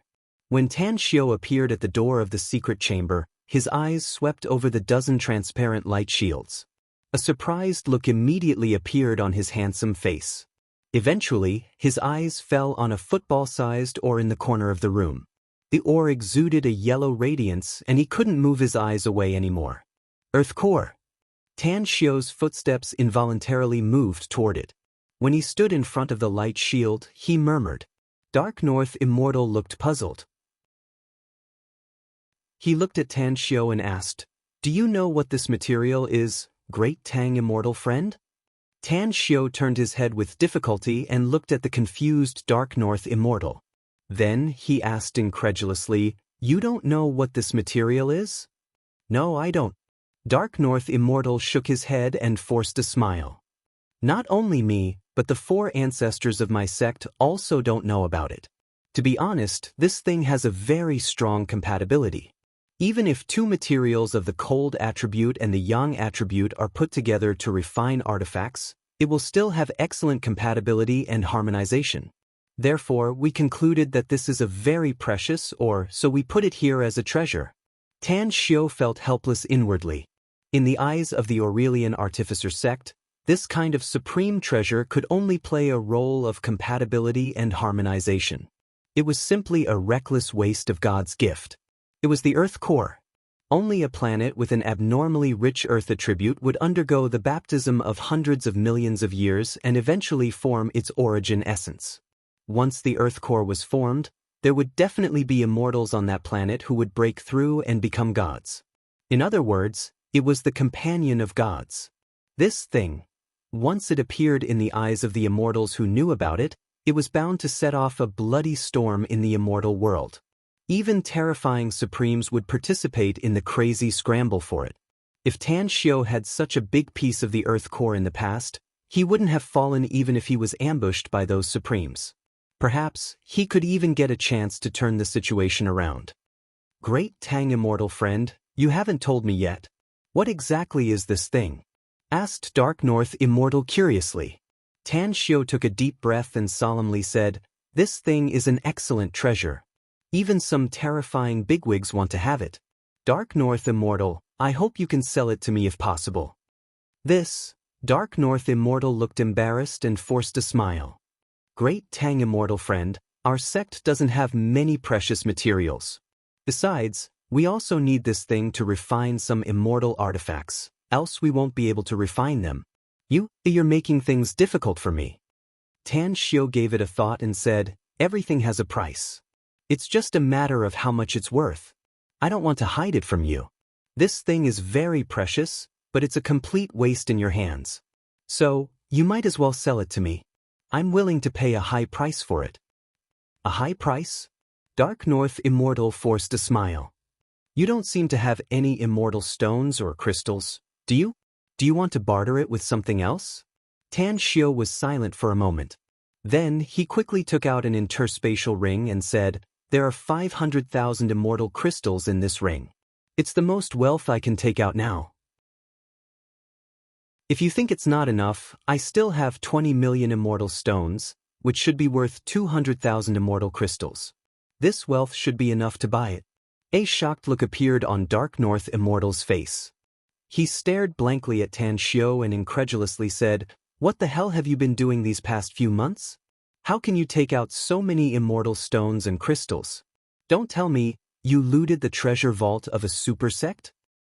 "We got some auric perfusion sources and sold them to the Celestial Vine Pavilion," said Tan Xiu. "You should know the price of the auric perfusion sources." Dark North Immortal's expression changed and he hurriedly asked, "The auric perfusion sources? You actually obtained the auric perfusion source? And you even got several of them? Heavens! This is the most precious treasure that all immortals yearn for. Even in our immortal domain, you can't buy it even if you have the money." A strange light flashed in Tan Xiu's eyes and he asked, "Do you need the auric perfusion sources?" "I do. Of course I do," Dark North Immortal said aloud. "If I can get this auric perfusion sources, I'm sure I can break through to the late-stage golden immortal stage within the next 1,000 years. I even have a glimmer of hope to break through to the perfected golden immortal stage. Great Tang immortal friend. How could you sell such a precious treasure? If you can give me 1 auric perfusion sources, I'm willing to buy it even if I have to spend all my money." Tan Xiu asked with a strange expression, "Do you think the auric perfusion sources are more important? Or 700,000 immortal crystals?" "Of course it's the auric perfusion sources," answered Dark North Immortal without hesitation. "We can always find ways to earn more immortal crystals, but it's very difficult to buy more auric perfusion sources if we lose them." Tan Xiu knew that the auric perfusion sources were a huge temptation to weaker immortals, but he never thought that the temptation would be so great. Suddenly, he felt that the price he sold it to the Celestial Vine Pavilion seemed to be too low. He shook his head. Tan Xiu threw the thought out of his mind and looked at Dark North Immortal. "I won't take advantage of you. I'll give you 2 auric perfusion sources in exchange for this thing. How about it?" What? Dark North Immortal was dumbfounded. He didn't expect that Tan Xiu still had the auric perfusion sources. The most important thing was that he had already said that the auric perfusion sources were more important than 700,000 immortal crystals in his eyes, yet this guy was willing to trade 2 of them with him? The immortal world was originally going to end at the end of this month, but my brothers and sisters strongly urged me to write more stories about the immortal world. After thinking about it again and again, I decided to write another 300,000 words and finish it next month. I'll ask my brothers and sisters to support me with your monthly votes. I'll be eternally grateful. Under the Chapter 1267. Dark North Immortal was a bit moved all of a sudden. He shot a deep look at Tan Shio and didn't want to hypocritically decline, so he solemnly said, I, Dark North Immortal, will always keep your friendship and righteousness in mind. If you need anything in the future, you only need to tell me. This Dark North Immortal will go through fire and water for you even if I have to risk my life. After saying that, he took out a token from his interspatial ring and handed it to Tan Shio, saying again, this is my Aurelian Artificer Sect's Heart Inquisition token. Whether it's you or your relatives or friends, as long as you bring this token to my sect in the future, you can ask all the disciples of my sect to help you with one thing. Even if it's dangerous and we have to pay a heavy price, my sect's disciples will never refuse it. Tan Shio took the Heart Inquisition token and quietly observed it for a while before solemnly putting it into his interspatial ring. Although he knew very well that he wouldn't be able to ask for help from the Aurelian Artificer sect in the future, he didn't want to refuse Dark North Immortal's kind intention. Shortly after, Tan Shio put away the Earth Heart and then gave the 2 auric perfusion source to Dark North Immortal. Dark North Immortal's heart was stirred up and he said, Great Tang Immortal friend, this secret chamber contains all the precious refining materials of my sect. You can choose any 3 of them. Consider it as a gift from us. As the saying goes, the hand that gives roses has a lingering fragrance. Tan Shio knew that Dark North Immortal wanted to thank him, but he was a bit embarrassed inside because the value of the Earth Heart was far from what the 2 auric perfusion source could compare to. Forget it.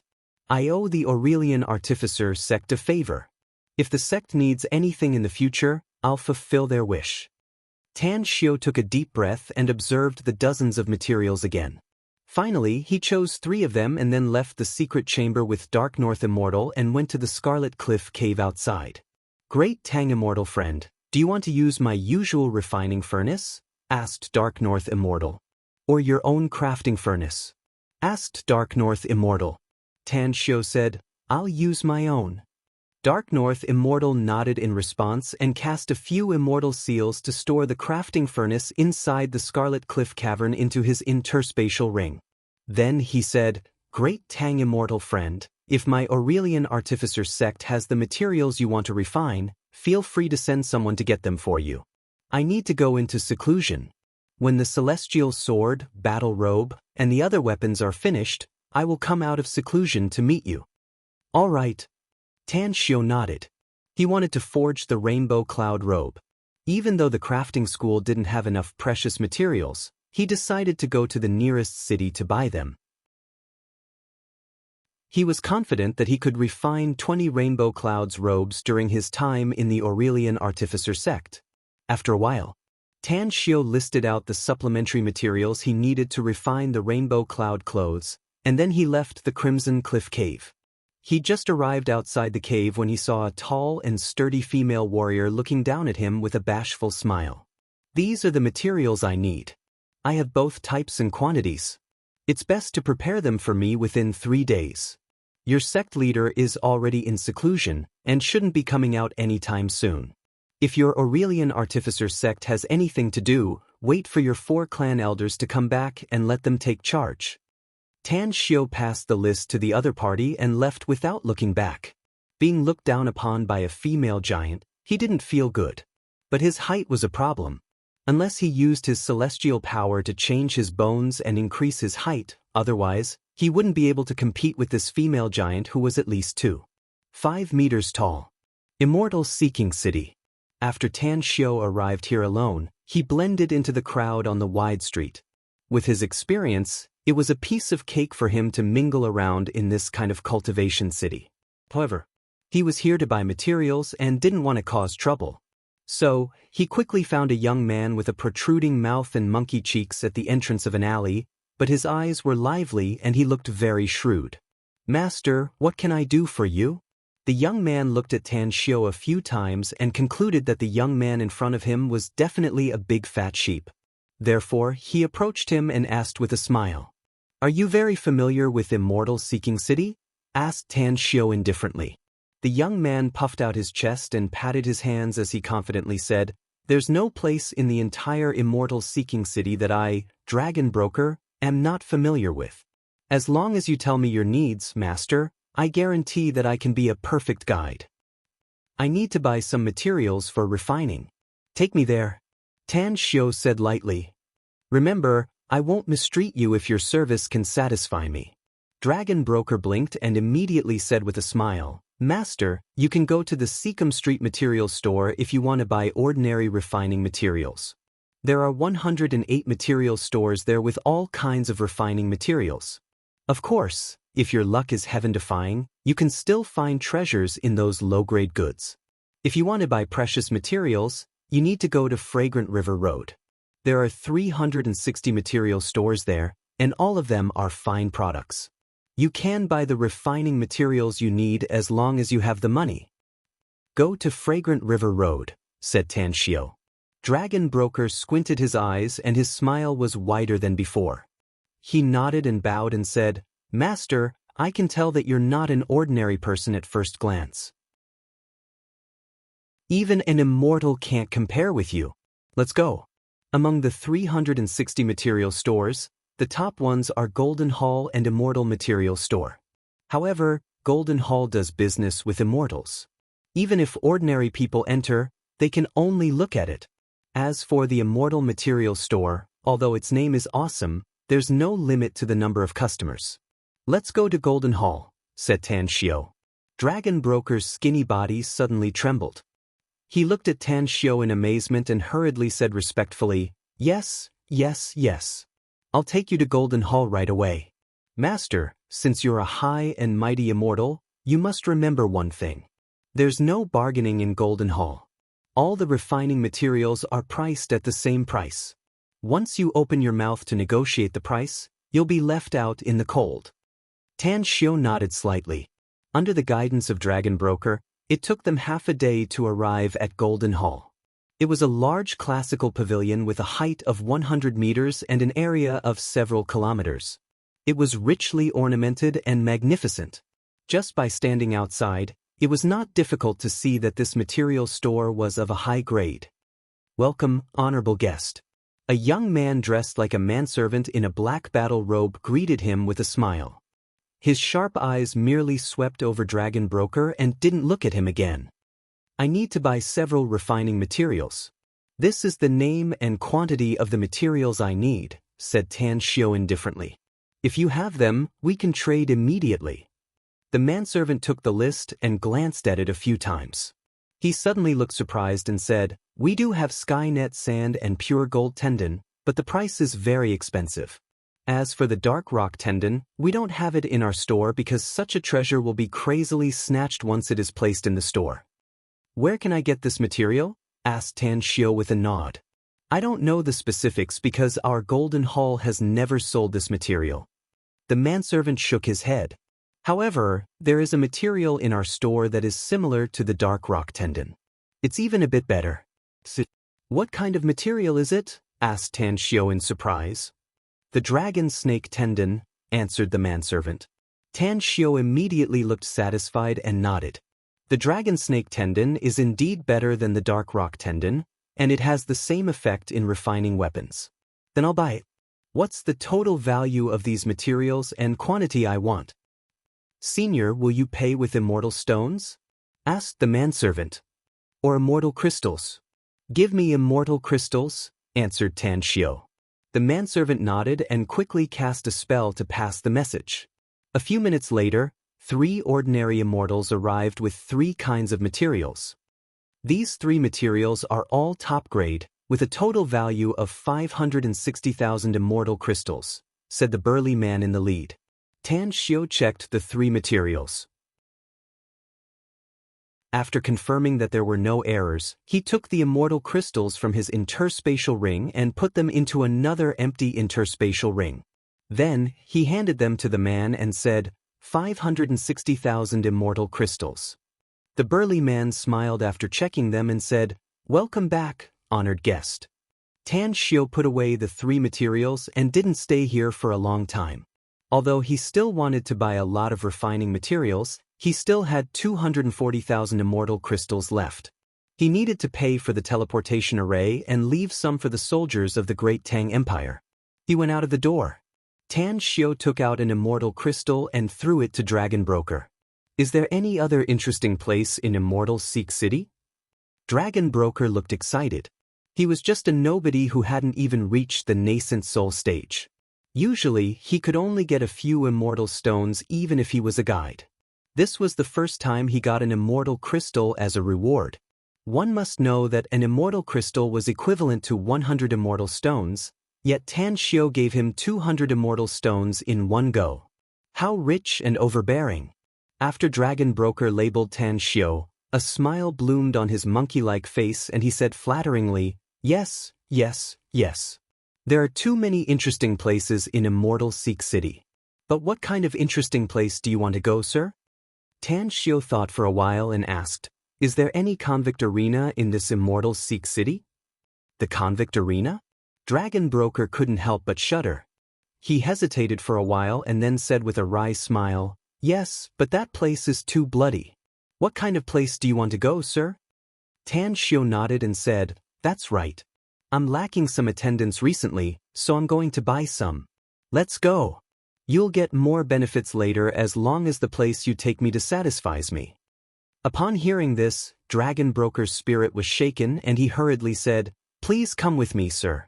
I know the most terrifying place in Immortal Seek City, the convict arena. There are countless ferocious people there. I'm sure you'll be satisfied."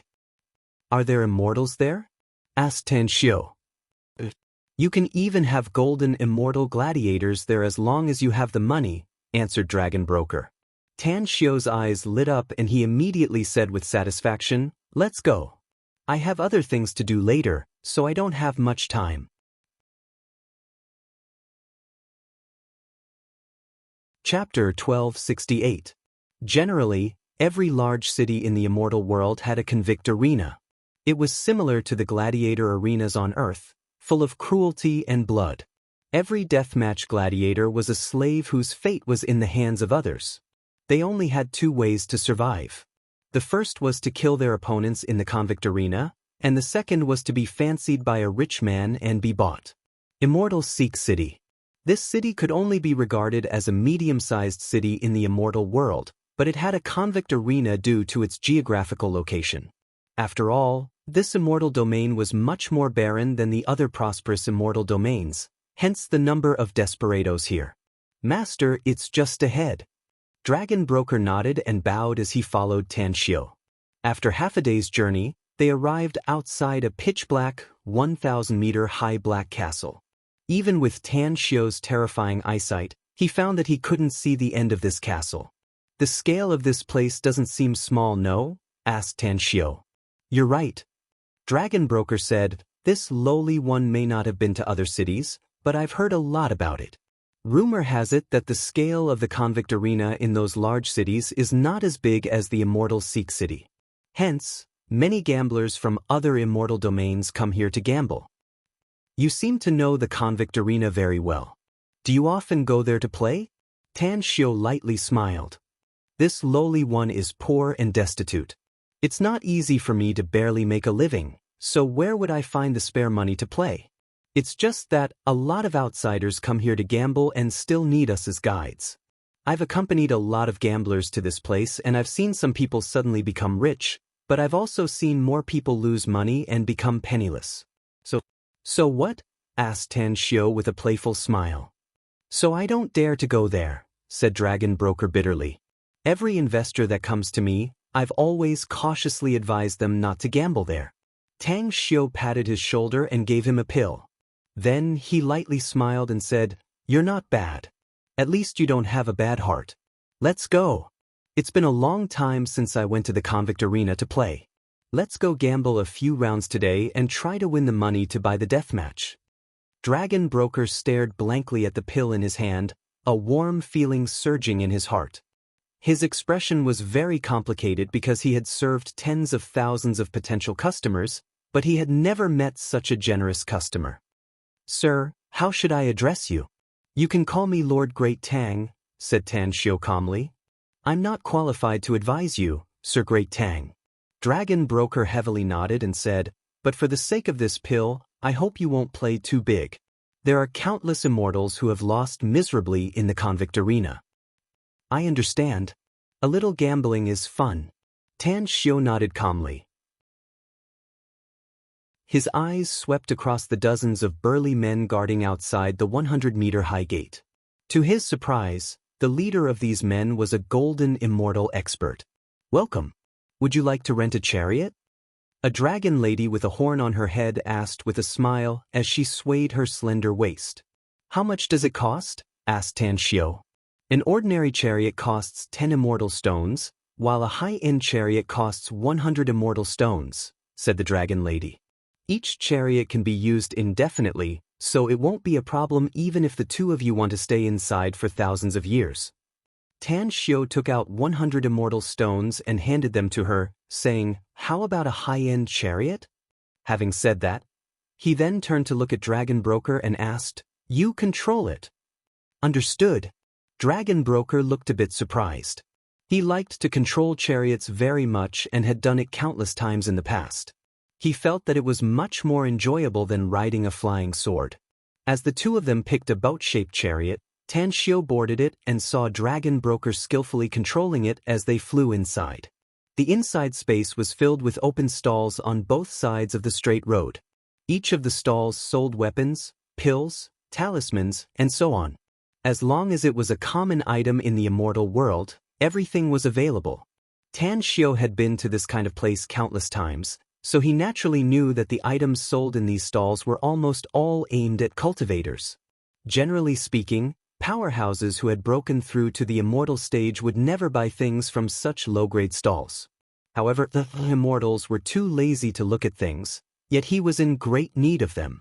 After all, almost none of the people in the Great Tang Empire had broken through to the immortal stage, and the items sold here were very useful to them. "Dragon Broker, introduce me to a stall. The price must be fair and the items must be complete," said Tan Xiao calmly. "What do you need to buy, Sir Great Tang?" asked Dragon Broker hesitantly. "Do you have a specific number?" "I need pills, talismans, weapons, refining materials, and medicinal herbs suitable for nascent soul stage cultivators," said Tan Xiao. "The quantity should be enough for hundreds of thousands of cultivators to use for 100 years. Gasp! Dragon Broker's eyes turned as big as a bell and he exclaimed in horror, "So much?" Tan Xiao slightly smiled and said, "If you help me with this, I'll give you 10 immortal crystals as a reward when we leave this place." 10 immortal crystals? Dragon Broker's body trembled and he immediately looked pleasantly surprised. It must be noted that 10 immortal crystals were equivalent to 1,000 immortal stones, which was enough for him to use for several years. "You can rest assured, Sir Great Tang. I promise to do it well for you and buy the most resources with the least amount of immortal stones." Dragon Broker patted his chest and guaranteed. Shortly after, the duo didn't rush to the convict prison but spent 4 days shopping.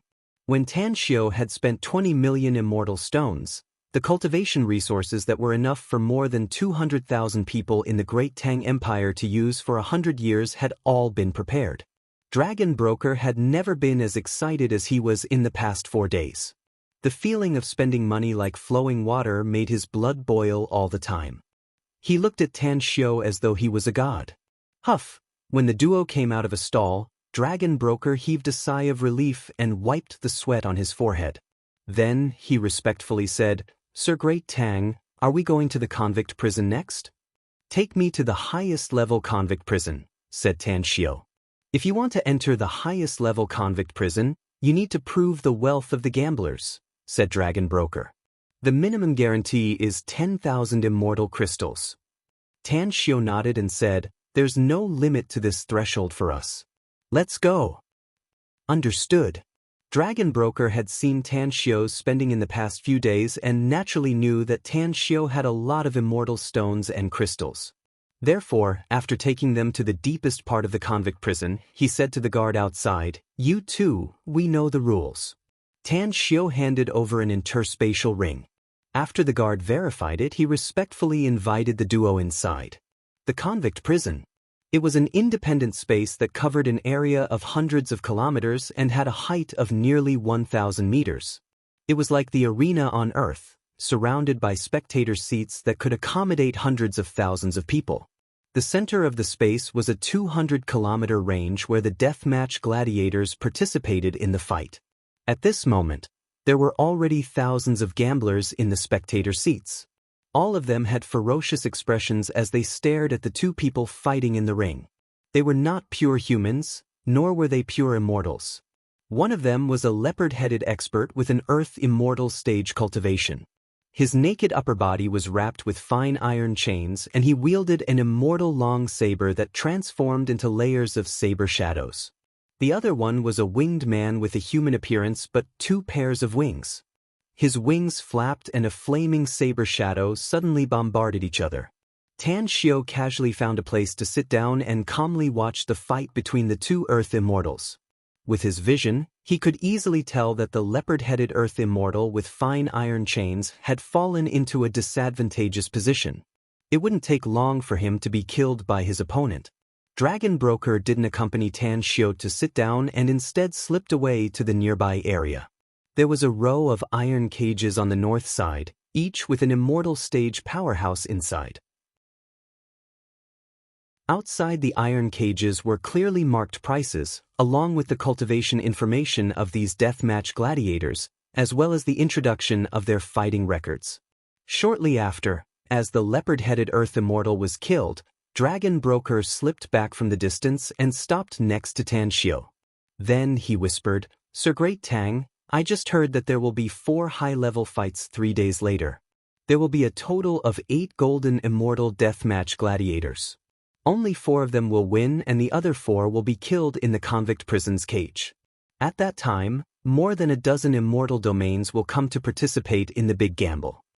A glint flashed in Tan Xiu's eyes as he nodded and said, "If so, then let's play here for 2 days and then use the money we win to buy some cultivation resources from those high-end shops."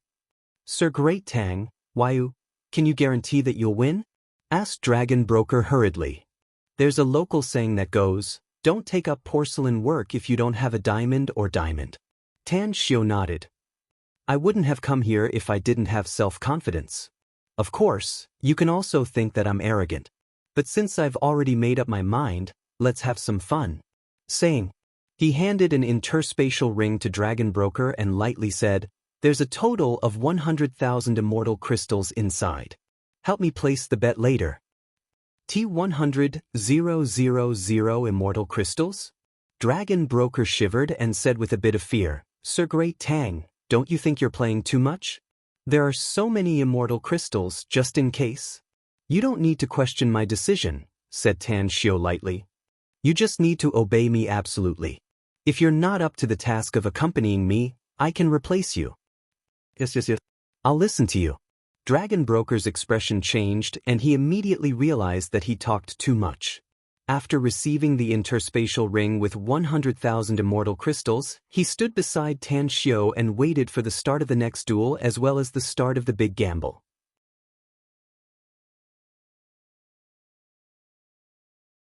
Chapter 1269. About half an hour later, 2 cool-looking deathmatch gladiators were brought into the convict arena's cage.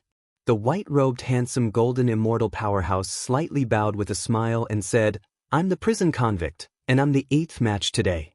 A crystal race expert versus a feather race expert. Guests who are participating in this gamble can go and exchange their wagers." Having said that, he didn't stay and quickly left the convict arena's cage. In the auditorium, Dragon Broker bowed and whispered to Tan Xiu, "Sir Great Tang, that crystal expert is just an ordinary immortal, while the feather expert has just entered the Earth immortal stage. The fact that the convict arena's people put them in the same group shows that this crystal expert is very powerful and may be comparable to an Earth immortal. However, it's also possible that the convict arena's people deliberately used a smokescreen. After all, A gap of a whole realm is not that easy to make up for. You just went around to memorize the information of these deathmatch gladiators, didn't you? Tan Xiu chuckled. Well, it's because I need to serve you, so I naturally have to understand the information of these deathmatch gladiators. However, I'll only tell you their information and won't interfere with your judgment and decision. Tan Xiu slowly nodded. Despite his keen eyesight, the crystal expert and the feather expert had yet to fight, so he couldn't judge their strength at the moment. Tell me about their past records. Dragon Broker told Tan Xiu about the records of the two combatants. He had a very good memory, so he could directly recite the records of the two combatants. After reciting it, he said, Sir Great Tang, I'm afraid you'll need to personally record the information of all the deathmatch gladiators if you want to keep gambling. Otherwise, you'll have to wait until the start of each duel before making a judgment. I'm afraid it won't be very comprehensive if you hastily consider it. Tan Xiu gently nodded and kept recalling the records of the two combatants in his mind. After 10 minutes, he said, Go exchange the gambling deed and bet all of it on that crystal gladiator. 100,000 immortal crystals? Dragon Broker felt his throat was a bit dry and hesitantly asked. Tan Xiu said, Yes, 100,000 immortal crystals. Dragon Broker knew that Tan Xiu was rich and overbearing, but he didn't expect Tan Xiu to be so careless. It should be noted that it was definitely not a wise move for him to bet 100,000 immortal crystals on the Crystal Race Deathmatch Gladiator after hearing the results of the two of them. However, he didn't dare to persuade him because his previous persuasion had already caused the other party's dissatisfaction. Helpless, he could only go to the exchange counter and exchange for a bet of 100,000 immortal crystals. The convict arena was actually the banker here. Regardless of whether they won or lost, the convict arena would still be the one paying. However, the loser would lose all the money he had exchanged for the bet, while the winner could double the amount of money he had bet. For example, if Tan Xiu won this gamble, he would be able to win 100,000 immortal crystals. Shortly after, Dragon Broker took the bet representing 100,000 immortal crystals and returned to Tan Xiu. After handing over the bet to Tan Xiu, he respectfully said, Sir Great Tang, you can go to the exchange counter to exchange for immortal crystals if you win in the end. Also, there's still half an hour before the fight begins. Would you like to check the information of the two deathmatch gladiators? Tan Xiu thought for a while before getting up and saying, It's all right to go and have a look. I don't want to waste time here. Having said that, after that, Tan Xiu left the auditorium. However, he didn't directly look at the information of the two deathmatch gladiators, but started from one end and read the cages in order. In just half an hour, he had seen nearly 100 deathmatch gladiators and read all their information. Sir Great Tang, the deathmatch has begun. Don't we need to go back to the auditorium?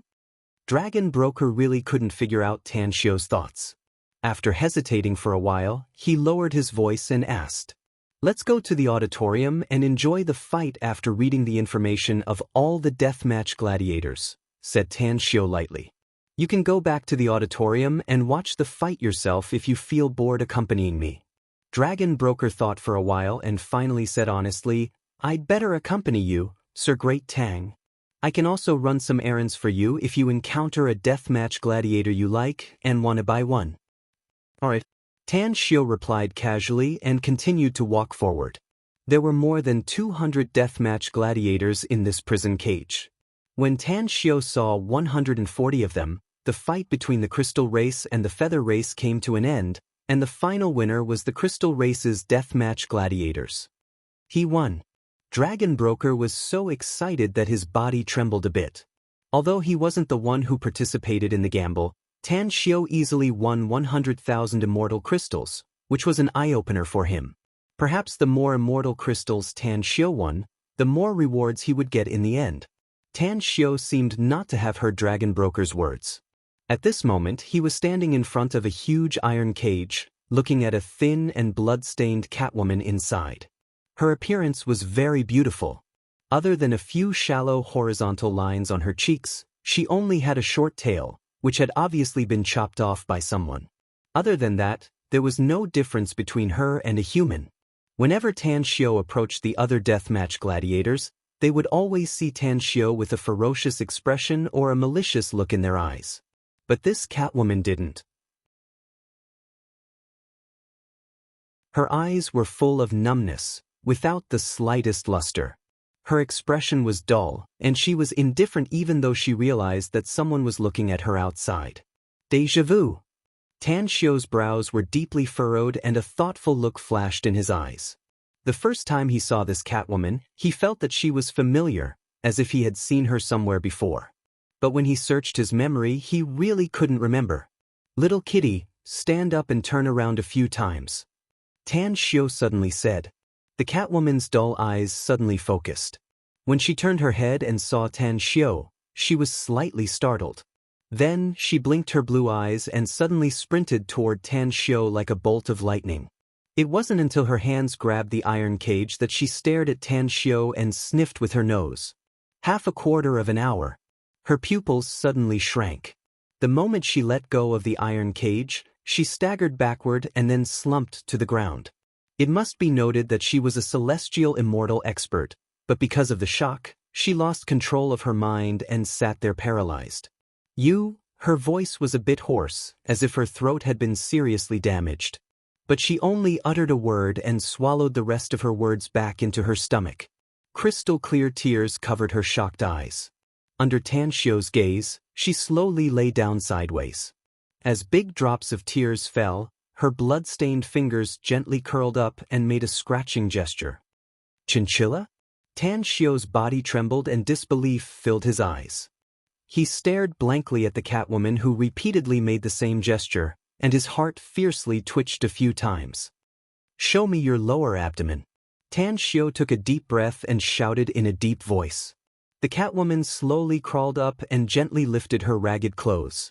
When the shocking scar appeared in Tan Xiao's line of sight, he keenly saw a subtle black line on the scarred abdomen of the Catwoman. At this moment, Tan Xiao tightly clenched his fists. His murderous eyes fell on Dragon Broker as he said in a deep voice, "I want her. Tell the person in charge of the convict arena that I'll buy her no matter the price."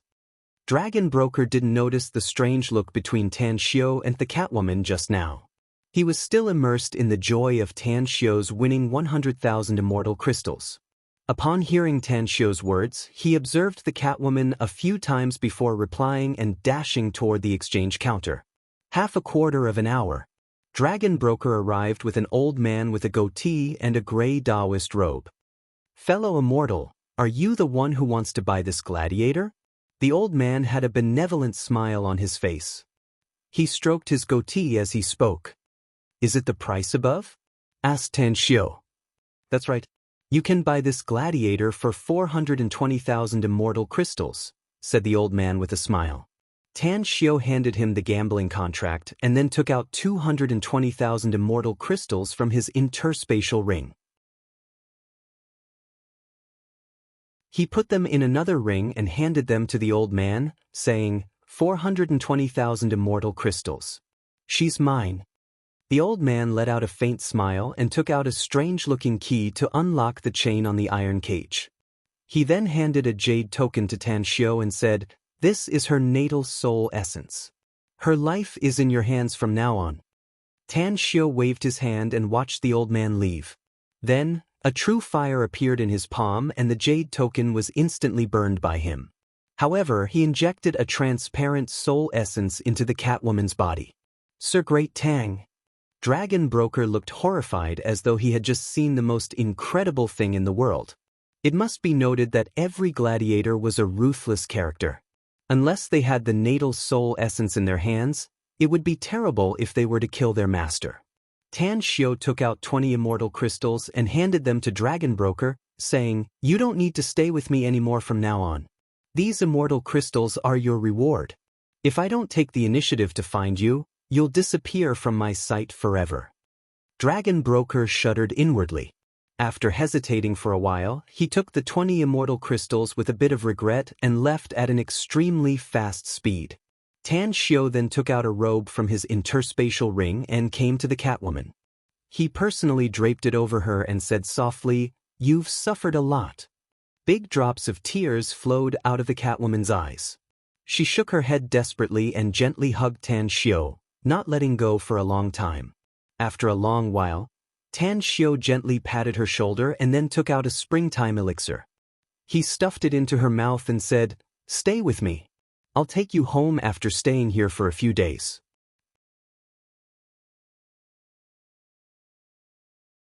Chapter 1270. Catgirl was a chinchilla, but she was not a rat-like creature like those on Earth. Instead, she was a descendant of the Dragon Clan and the Cat Clan, possessing both the dragon and cat bloodlines. As far as Tan Xiu knew, the number of chinchillas in the entire immortal world was definitely no more than 3 digits. Once upon a time, Tan Xiu once owned a chinchilla, which was an immortal fate and also a favor. Catgirl gently grabbed Tan Xiu's arm with a pleading look in her eyes and said, "Master, can you buy the furious lion roar? He once saved me and deliberately spared my life in the convict arena's cage." "Furious lion roar? Follow me." Tan Xiu nodded. Along the way, Tang Xiu read the information of the remaining nearly 100 deathmatch gladiators and their information. Finally, he stopped in front of a bearded lion man with exuberant golden fur. The lion man didn't threaten Tan Xiu, but smiled when he saw Catgirl following Tan Xiu. 2 million immortal crystals? Profound immortal stage? After reading his score, Tan Xiu slightly furrowed his brows and indifferently said, "Just wait, I'll take you away from here." After saying that, he returned to the auditorium with Catgirl. As a new round of fighting was about to begin, Tan Xiu took out 100,000 immortal crystals and handed them to Catgirl, saying, "Bet on Hulk." "Alright." Catgirl left for a while and quickly returned to Tan Xiu's side and handed the gambling deed representing 100,000 immortal crystals to Tan Xiu. "Take it," Tan Xiu calmly said. The battle started quickly and ended quickly, with Hulk finally winning.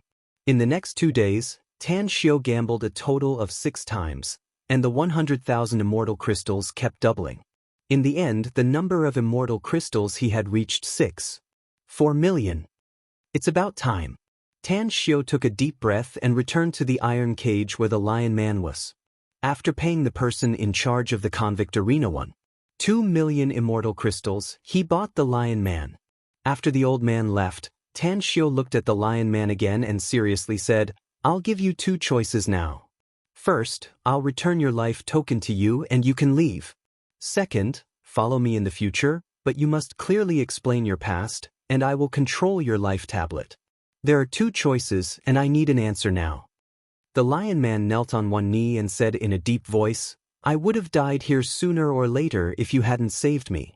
You saved my life. You are my benefactor. But I want to leave. I will repay your kindness 10-fold, 100-fold in the future." Tan Xiu handed him his life token and lightly said, "Everyone has their own aspirations. Since you've chosen to leave, I won't force you to follow me. As for your kindness, I don't need you to repay me." The lion man didn't speak again. After receiving the life token, he bowed to Tan Xiu and then quickly left. He didn't ask why Tan Xiu saved him, since he could faintly guess that it might be a request from the Catgirl. In short, he would remember this kindness in his heart, and he would look for his benefactor after he completed a major task. Tan Xiu watched his back disappear into the distance and then turned to look at the Catgirl. Due to the unexpected encounter, Tan Xiu decided to leave this place. After all, he had gained quite a lot this time and didn't plan to earn more immortal crystals here. After all, he didn't dare to guarantee that he would win every gamble. It was better to be safe than sorry. If he made a mistake, he would lose all his gains. Quickly, Tan Xiu took the Catgirl to the Aurelian Artificer sect. After the 2 entered the lava cave, Tan Xiu asked, "Catgirl, you haven't transformed yet when I left the immortal world. I know some things about the immortal world later, but not much. Tell me what happened to you." "I heard that you failed to cross your divinity tribulation, Master," said the Catgirl. "Then, your 2 friends occupied our place and sent a lot of powerhouses to kill and plunder. I didn't transform at that time, so I escaped the calamity. I wandered around for more than 800 years and was caught by an accident. My natal soul essence was sucked out and sent to a city's convict arena. My dragon bloodline was activated, so I defeated my opponents and survived many times. Later, the immortals of the convict arena saw that I could break through to the demon immortal realm and gave me an immortal pill to break through to become an immortal. Then I kept fighting with my opponents in the convict arena. I thought I was going to die many times, but I never thought that I would always be lucky enough to survive. I met you. A cold light flashed in Tanshio's eyes and he asked in a deep voice, "Who caught you and sucked out your natal soul essence?" "Tan Lang, a despicable and shameless profound immortal," answered the cat girl. "Where is he now?" asked Tanshio. "I don't know." The cat girl shook her head. "I've been in the convict arena for more than 300 years and experienced hundreds of fights. I heard later that he likes to capture some weak people and secretly sell them to the convict arena. It seems that he has a deep relationship with a high-ranking member of the convict arena." "You don't know his origin?" asked Tanshio. The cat girl shook her head and suddenly nodded. "He seems to be a disciple of a big sect, but I don't know the name of that sect." Tanshio patted her shoulder and lightly said, "If I can recover to my peak in the future, I'll definitely send someone to find him and help you vent your anger." "Thank you, master." After saying that, the cat girl hugged Tanshio and stuck her beautiful face on Tanshio's chest. At this moment, she felt that this chest was the warmest and safest place in the entire immortal world. Suddenly, she seemed to recall something and curiously asked, "Where's the mistress, master?" "I've been inquiring about her many times, but I've never been able to find her." Tanshio's face turned cold and he lightly said, "She's no longer your mistress and has nothing to do with me anymore. Remember, if you see her in the future, if she provokes you, you have to kill her directly. You don't need to pay attention to her if she doesn't provoke you." "But?" asked the cat girl, confused. "No reason. Just remember my words," said Tanshio lightly. Shortly after, Tanshio didn't want to talk to the cat girl anymore. After taking out the demon god spirit devourer cauldron, he began to refine the artifact with all his might. Because all the materials needed to refine the multicolored cloak had been prepared, Tanshio was able to refine 20 pieces of the multicolored cloak in one go. A few months later, when Tanshio left the lava cave, he saw Guyen sitting cross-legged outside. After asking, he learned that Guyen and the 4 elders of the Aurelian Artificer sect had completely wiped out the Clearwater clan. Except for an elder of the Aurelian Artificer sect who was slightly injured, everyone else was intact. "I didn't expect the Clearwater clan to have so much wealth, master. According to the statistics, all their wealth can be exchanged for 230,000 immortal crystals. However, according to your instructions, I've given all the wealth to the Aurelian Artificer sect and asked them to give me weapons of equal value," said Gu Yenno with a smile. Tanshio nodded and said, "What our great Tang Empire lacks the most right now is all kinds of resources, especially weapons. We need a lot of resources to back us up if we want to recruit soldiers in the future. When you went to the Clearwater clan, I went to Immortal Quest City and had a good harvest. By the way, did you see the cat girl?" Gu Yen nodded and said, "I saw her when you were in seclusion refining. But do you really trust her?" "Just like you, she was raised by me." Tanshio nodded and said, "But do you really trust her? When she was just born, her parents gave her to me. Even though they knew that they would die, they still did some things for her. It's just that she hadn't transformed yet when I was plotted against." "Do you know her parents?" asked Guyen curiously. "That's right." Tanshio forced a smile and said, "Her parents once saved my life and are good friends of mine. However, they have their own destiny. Even though I've helped them several times, I still can't change the outcome of their demise." Gu Yen nodded slowly and said, "I know you're a man of ideas, master, but I hope you won't do something like exposing your identity again. Our enemies are too powerful, so we can only reveal our true identities when we can fight them." "Don't worry." Tanshio patted her shoulder and said, "The 1-year deadline is getting closer and closer. I'm afraid that the Aurelian Artificer sect won't be able to complete our order. Let's stay here for 3 months and wait for all the things we need to be prepared before we go back.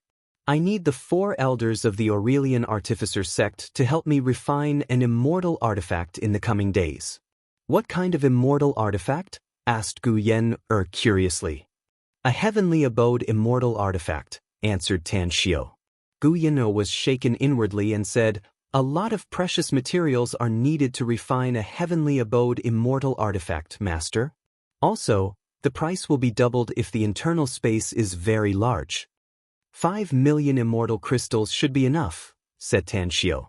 Gu Yen recalled what Catgirl told her and immediately nodded with a smile. You won so many immortal crystals in the convict arena, master. It should be enough to support the refining of a heavenly abode immortal artifact. I'm also proficient in refining artifacts, so I'll help you when the time comes. Alright. Tan Xiu smiled and nodded. Time passed by quickly. In the blink of an eye, it had been almost a year and a half since Tan Xiu and Gu Yen left the soldiers of the Great Tang Empire. The heavenly abode immortal artifact was finally refined by the 4 ancestors of the Aurelian Artificer sect, as well as him and Gu Yen. It was a heavenly abode immortal artifact that could accommodate millions of people and had the shape of a ship. It was divided into 10 areas inside. Although it couldn't be compared to some heavenly abode blessed lands for cultivation, the cultivation speed inside was still not slow if there were a lot of immortal stones and immortal crystals. Let's go.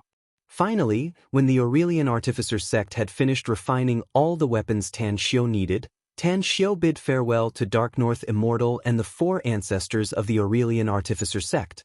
According to the distance between the Aurelian Artificer sect and the Great Tang Empire's forces, it would still take several months even if Gu Yen, a golden immortal, led them.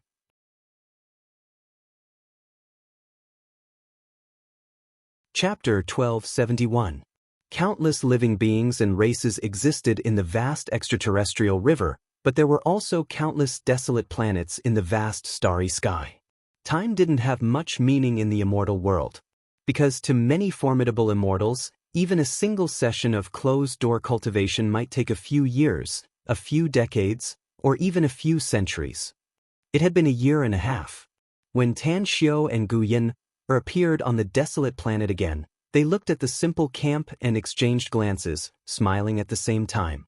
Open! Tan Xiu personally broke the array shrouding the planet and appeared in the camp. Bush, bush, bush. 9 figures flickered lightning fast and instantly appeared around Tan Xiu's group of 3. When they saw Tan Xiu and Gu Yen, they all looked pleasantly surprised. Master! Zhongling floated over and slightly bowed with a bright smile. Did anything happen here in the past year and a half? Asked Tan Xiu with a smile. Some immortals passed by the nearby starry sky occasionally, but they didn't notice us, so nothing happened, said Zhongling. Everyone has been going all out to cultivate these days, and many of them have made some breakthroughs. Tan Xiu nodded with a smile. He watched more and more figures appear in the distance and converge toward his position. He immediately stepped on the void and came to a height of more than 10 meters above the ground. Then he laughed and said, I'll give everyone a day. We'll leave this place after that. Ouyang Lulu flickered and appeared in front of Tan Xiu. After hugging him happily, she curiously asked, Where are we going next? We're going to the Immortal Lyceum, said Tan Xiu with a smile. Is the Immortal Lyceum far from here? Asked Ouyang Lulu again. If our trip goes smoothly, we should be able to get there in 4 years, said Tan Xiu. But if we encounter some troubles on the way, I'm afraid we'll be delayed for some time. For years? Be it Ouyang Lulu or the others from the Great Tang Empire, they exchanged dismayed looks after hearing this. Now, they could even imagine exactly how vast the immortal dimension was. Swoosh, Gu Xiaoxue instantly appeared in front of Tan Xiu. She suppressed the excitement in her eyes and asked, Grand Master, Master, who is this? Tan Xiu smiled and introduced the cat girl to everyone. Then he pointed to Zhongling's group of 9 and said, Their appearances may have changed, but their soul aura won't. You should be able to tell that they are the sisters who took good care of you. Catgirl approached Zhongling's group of 9. When she determined their identities through their soul auras, she immediately burst into tears of joy. Back then, her master, Tan Xiu, had indeed taken good care of her, but the ones who had taken care of her the most were Zhongling and the other girls. Gu Xiaoxue moved closer to Tan Xiu and hesitantly asked, Grand Master, Did you and Master gain anything from this trip? Our cultivation resources are being consumed at a much faster rate than expected. Tan Xiu laughed involuntarily and said, "You, this finance minister, are really impatient. Don't worry. With us around, we'll naturally be able to reap great rewards." After saying that, Tan Xiu waved his right arm and a river of immortal stones flew out quickly. Under his precise control, more than 2 million immortal stones appeared in front of every member of the Great Tang Empire, and 10 immortal crystals floated in front of each member. This is the currency of the immortal world and also a resource that all cultivators and immortals can use. Immortal stones contain immortal force, which you can absorb and refine to enhance your cultivation. You can also use them to buy things you like. After saying that, he sent the immortal crystals to everyone and said again, "These are immortal crystals, which are a grade higher than immortal stones. One immortal crystal is equivalent to 100 immortal stones. Each of you will get 2. I believe that these immortal stones and immortal crystals will be enough for you to use for a while. From now on, you will get immortal stones and immortal crystals every year.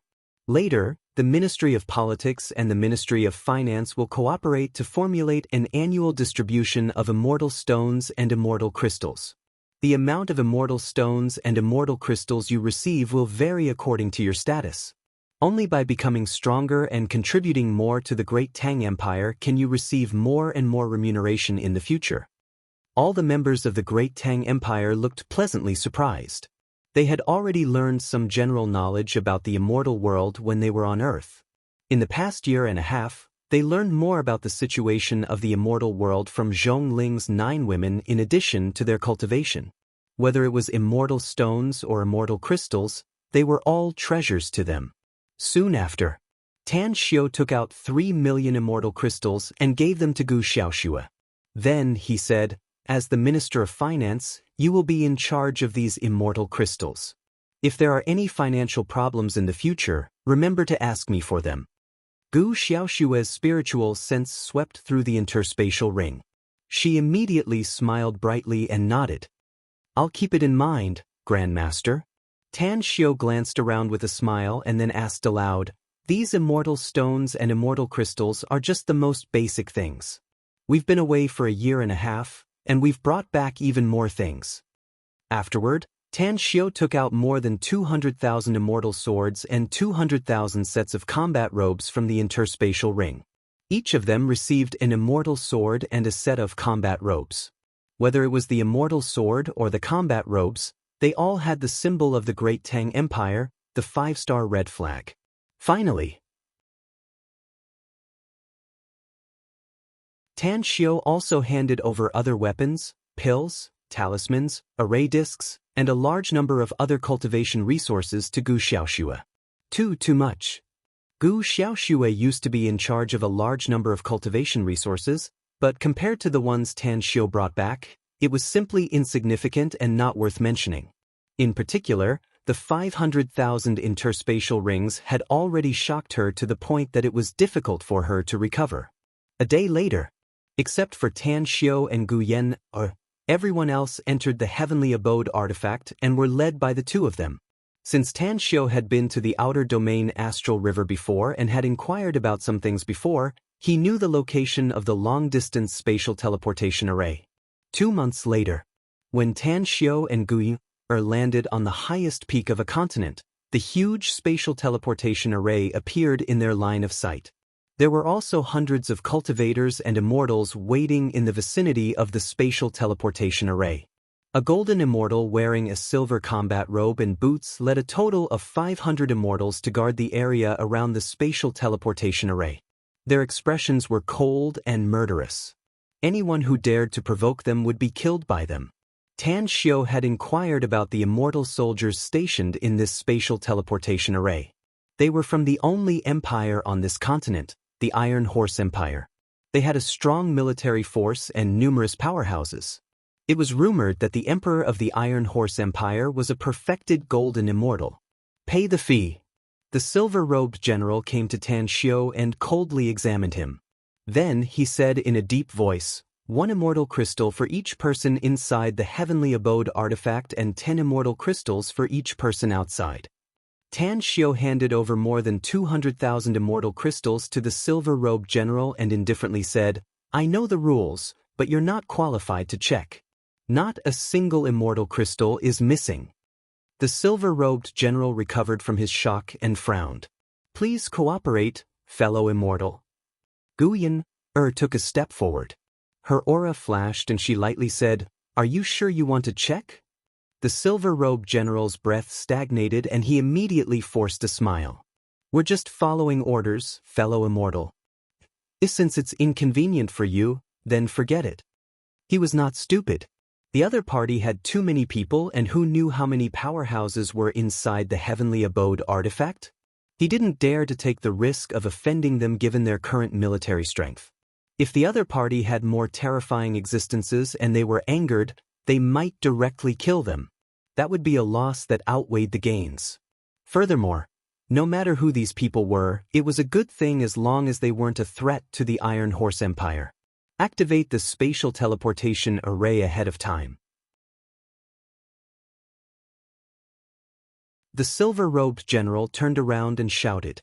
Tan Xiao and Guyan glanced at each other and immediately stepped into the spatial teleportation array.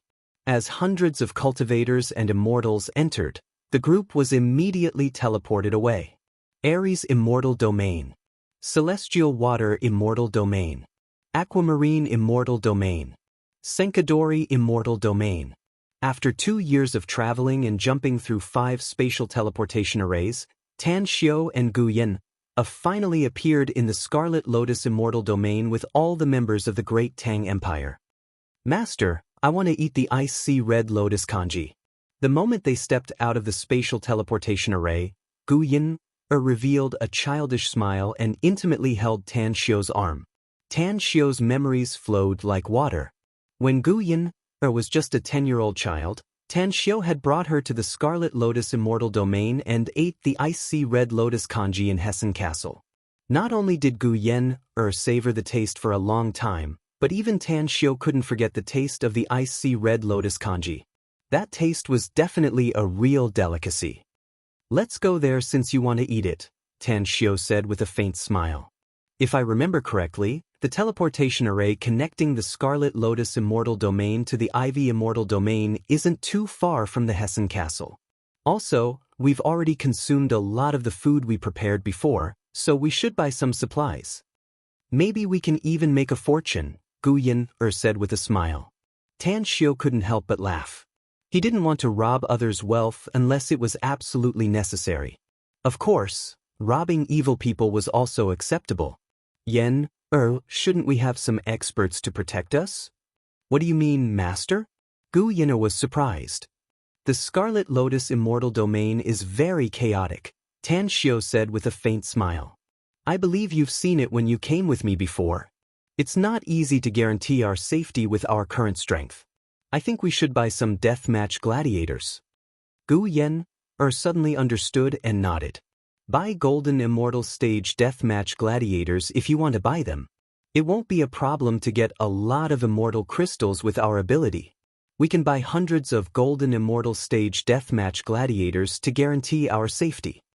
The 3rd chapter is over. I'm asking for a monthly vote.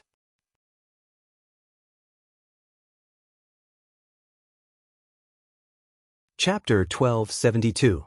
Red Lotus Immortal Domain. In the endless starry sky, there were many floating star lands. Each star land had a cultivation sect on it.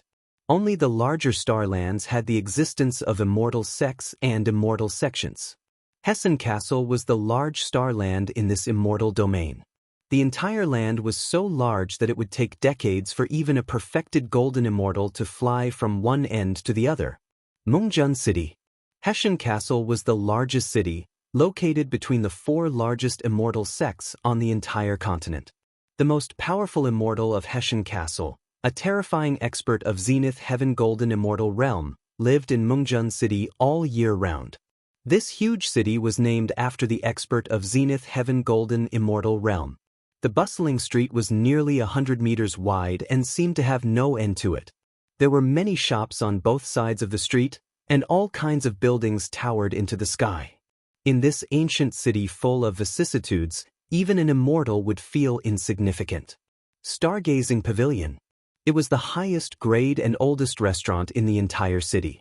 6 pagodas surrounded a 7-colored glazed pagoda like stars surrounding the moon. It looked majestic and magnificent. Tan Xiao and Gu Yin stood outside the gate of the Stargazing Pavilion, which was dozens of meters high. Looking at the diners coming in and out, it was as if they had returned to the past. Thousands of years had passed in the blink of an eye. Recalling the past, it was as if it had happened yesterday. It was a pity that the 4 heaven celestial guards standing on both sides of the gate were no longer familiar faces. "Let's go in," Tan Xiao sighed in his heart. He held Guina's hand and stepped into the gate. They walked along the 1,000-meter-long corridor to the end, looked up at the curved road on both sides, and walked straight ahead. Stargazing Pavilion had strict rules. Only immortals who had at least reached the golden immortal realm were qualified to go forward and eat in the tower in the middle. Otherwise, if the diners had not reached the golden immortal realm, or if none of their companions were golden immortals, they would be stopped outside even if they reached the tower in the middle. This was a common situation in the immortal world. Only strength was the greatest identity card. Only then could one be respected everywhere. "Please wait, honored guest." When Tang Xiao and Gu Yin came to the gate of the tower in the middle, they were stopped by a golden immortal stage powerhouse. Behind him were 18 late-stage celestial immortals who shot them cold glares. Tan Xiao frowned. "If I remember correctly, golden immortals are qualified to come here to enjoy the food and stay in this tower. Did the Stargazing Pavilion's grade increase? Even golden immortals aren't qualified to dine here." The elderly golden immortal said apologetically, "The rules of our Stargazing Pavilion have never changed for tens of thousands of years." "Immortal, gazing immortal. What exception?" asked Tang Xiao. "Fellow immortals," said the golden immortal. "Immals, because everyone in Hessian Castle knows that Madame Empyrean Pole will come to my Stargazing Pavilion every 1,000 years and stay here for a year. Everyone in Hessen Castle knows that Empyrean Pole Madam will come to our Stargazing Pavilion every 1,000 years and stay here for a year. Hence, our tower will not be open to the public and will only be responsible for entertaining Empyrean Pole Madam." They had been here before and naturally knew that Empyrean Pole Madam was the most powerful perfected golden immortal in the entire Hessen Castle. As a supreme in the immortal world, Tan Xiao's strength had reached the pinnacle. It was only then that he didn't care about Empyrean Pole Madam. Even when he was still a perfected golden immortal, he had no choice but to face her. In the immortal world, Empyrean Pole Madam was not a supremacy, but she could make many supremacies dread and make all perfected golden immortals turn pale at the mere mention of her name. "Let's go." Tan Xiao sighed inwardly. He held Guyuner's hand and turned to leave. However, the moment he turned around, he found a beautiful woman in a fluttering white dress standing behind him. She wore a phoenix coronet and had her hair in a bun. Her eyes were as bright as the stars. She was obviously standing in front of them, yet Tang Xiao and Gu Yin couldn't sense her existence at all. It was as though what appeared in their line of sight was just a phantom. "She's a powerhouse. She's at least a perfected golden immortal." Tang Xiao's heart tightened and he instantly moved half a step forward to block Gu Yen's side. He then respectfully cupped his fists and said, "Great Tang Greet Senior. We'll immediately get out of your way if we block your path." The beautiful woman's eyes were fixated on Tan Xiao's hand that was holding Gu Yen's. Only when she heard Tan Xiao's words did she slowly look up. A complicated look flashed in her eyes as she softly said, "Don't be afraid. I just sensed his aura, so I showed up to meet you." Tan Xiao stared blankly for a moment. Then he immediately felt alarmed and vigilant. His identity must be kept absolutely confidential, and there were too many people who were familiar with him. He absolutely didn't want to reveal his identity before he returned to the supremacy stage. "May I ask who this him is, Senior?" "Empyrean Pole Oldman. I can sense his aura from you," said the beautiful woman. "Empyrean Pole Oldman?" Tan Xiao blinked. He suddenly realized that the names of Empyrean Pole Madam and Empyrean Pole Oldman seemed to have a special relationship. Could this person in front of him be Empyrean Pole Madam? The vigilance in Tan Xiu's heart slowly dissipated and his expression turned calm. He said, "Senior, I do have some relationship with Empyrean Pole Oldman. If you said that you can sense his aura from me, it should be something I got from the Empyrean Pole world. One of them has his aura." Empyrean Pole Madam's complexion changed and she hurriedly asked, "You've been to the Empyrean Pole world? Where is he? Tell me where he is." After saying that, she released her aura. Although it was only the release of her aura due to her emotional fluctuations, it still made Tan Xiu's complexion turn pale and the taste of blood came from his throat. "Master!" A cold light burst out from Gu Yenr's eyes and she instantly pulled Tan Xiu behind her. She didn't have the slightest fear toward Empyrean Pole Madam, even though she knew very well that she was not her opponent. But she was, after all, a perfected golden immortal who was just half a step away from breaking through to the supremacy stage. She wasn't inferior to Empyrean Pole Madam. Tan Xiu patted Gu Yen's shoulder and pulled her behind him again. "I'm fine." Empyrean Pole Madam took a step back and immediately retracted her aura. A healing pill appeared in her hand and she handed it to Tan Xiu. "Are you master and disciple?" Just as Tan Xiu was about to nod, Gu Yenr suddenly said in a deep voice, "We may be master and disciple, but we're also lovers." Empyrean Pole Madam stared at the two in a daze and suddenly looked a bit miserable. She looked up at the sky and muttered to herself, "Who said master and disciple can't be lovers? Empyrean Pole, you're not even comparable to two children." Immediately after, she lowered her head again and looked at the two with gentle eyes, asking, "Can you tell me where Empyrean Pole is? I've been waiting for him here for thousands of years. He promised me that he would come back and eat the ice sea red lotus porridge with me in this pagoda." A complicated look flashed in Tan Xiu's eyes as he shook his head and said, "He has fallen." Empyrean Pole Madam's body trembled and her eyes instantly turned sharp. She said in a deep voice, "You're talking nonsense. Empyrean Pole is my disciple, and I know his ability. It's impossible for him to have fallen." Tan Xiu took out an astrolabe and marked the coordinates of the Empyrean Pole world on it. Then he handed it to Empyrean Pole Madam and said, "This is the location of the Empyrean Pole world. Whether you believe it or not, it's good to go there yourself." Glancing at the astrolabe, Empyrean Pole Madam faintly realized that what Tan Xiu said should be true. The Empyrean Pole Oldman once told her that this was the place he wanted to go. A complicated look flashed in Empyrean Pole Madam's eyes again. She then took out an interspatial ring and threw it to Tan Xiu. "Whether what you said is true or not, I still want to thank you. After all, you're the ones who provided me with his information. Consider the crystal essences inside as your reward." Having said that, her figure vanished into thin air. Tan Xiu's spiritual sense instantly entered the interspatial ring. To his shock, there were actually 1,000,000 crystal essences inside. One must know that an immortal crystal was equal to 100 immortal stones, whereas a crystal essence was equal to 100 immortal crystals. 1,000,000 crystal essences were equal to 100 million immortal crystals. Rich and overbearing. Truly rich and overbearing. Tan Xiu looked at the spot where Empyrean Pole Madam previously stood and suddenly rejoiced that he came here. Otherwise, it wouldn't have been easy for him to get so many crystal essences. Immediately after, Tan Xiu turned to look at the golden immortal old man and calmly asked, "Since Empyrean Pole Madam has left, can we dine in this tower?" The golden immortal old man looked at Tan Xiu with a very complicated expression. He nodded silently and said, "Since Empyrean Pole Madam has left, I naturally have no reason to refuse a distinguished guest. Fellow immortal, all your expenses in my stargazing pavilion will be free of charge." Tan Xiu and Gu Yenr exchanged glances and immediately smiled. It must be noted that the expenses in this stargazing pavilion were extremely high. Even the two of them would have to spend thousands of immortal crystals just to enjoy the delicacies here. This golden immortal old man was really generous to be able to give them a free meal. Suddenly, Tan Xiu let out a faint smile and asked, "May I know who you are?" "I'm the shopkeeper of the Stargazing Pavilion," said the golden immortal old man. "I've been taking care of this place for my master.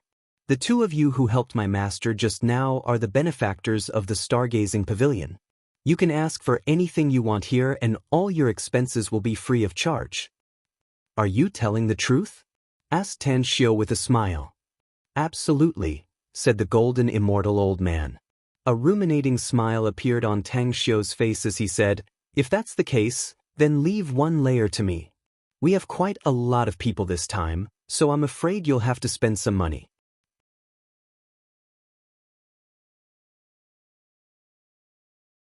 Chapter 1273. The golden immortal old man's expression shifted. He suddenly had a bad premonition and hurriedly asked, "Are you too carrying a heavenly abode artifact?" Tan Xiu nodded and said, "That's right. We did bring a heavenly abode artifact. I thought we would have to spend a lot of money this time, but I didn't expect fellow immortal to be so generous and even give us a free meal. It seems that our frequent patronage of the Stargazing Pavilion for so many years is worth it." The golden immortal old man looked a bit helpless. He originally planned to give Tan Xiu and Gu Yen a free meal, but he didn't expect them to bring a heavenly abode artifact. If there were too many of them, then the Stargazing Pavilion would lose some wealth. Tan Xiu smiled and said, "Please lead the way, fellow immortal. We'll eat and drink to our heart's content, but we still need to stay here for 2 more days because I reckon Madame Empyrean Pole will come back for me." What did he mean? She would come back for him? The golden immortal old man's expression shifted and he immediately said, "Please come inside. I've already boasted, so I won't go back on my words. Besides, you've helped my master, so it's only right for me to treat you with great hospitality." The 88th floor of the tower. This was the floor Tan Xiu had chosen.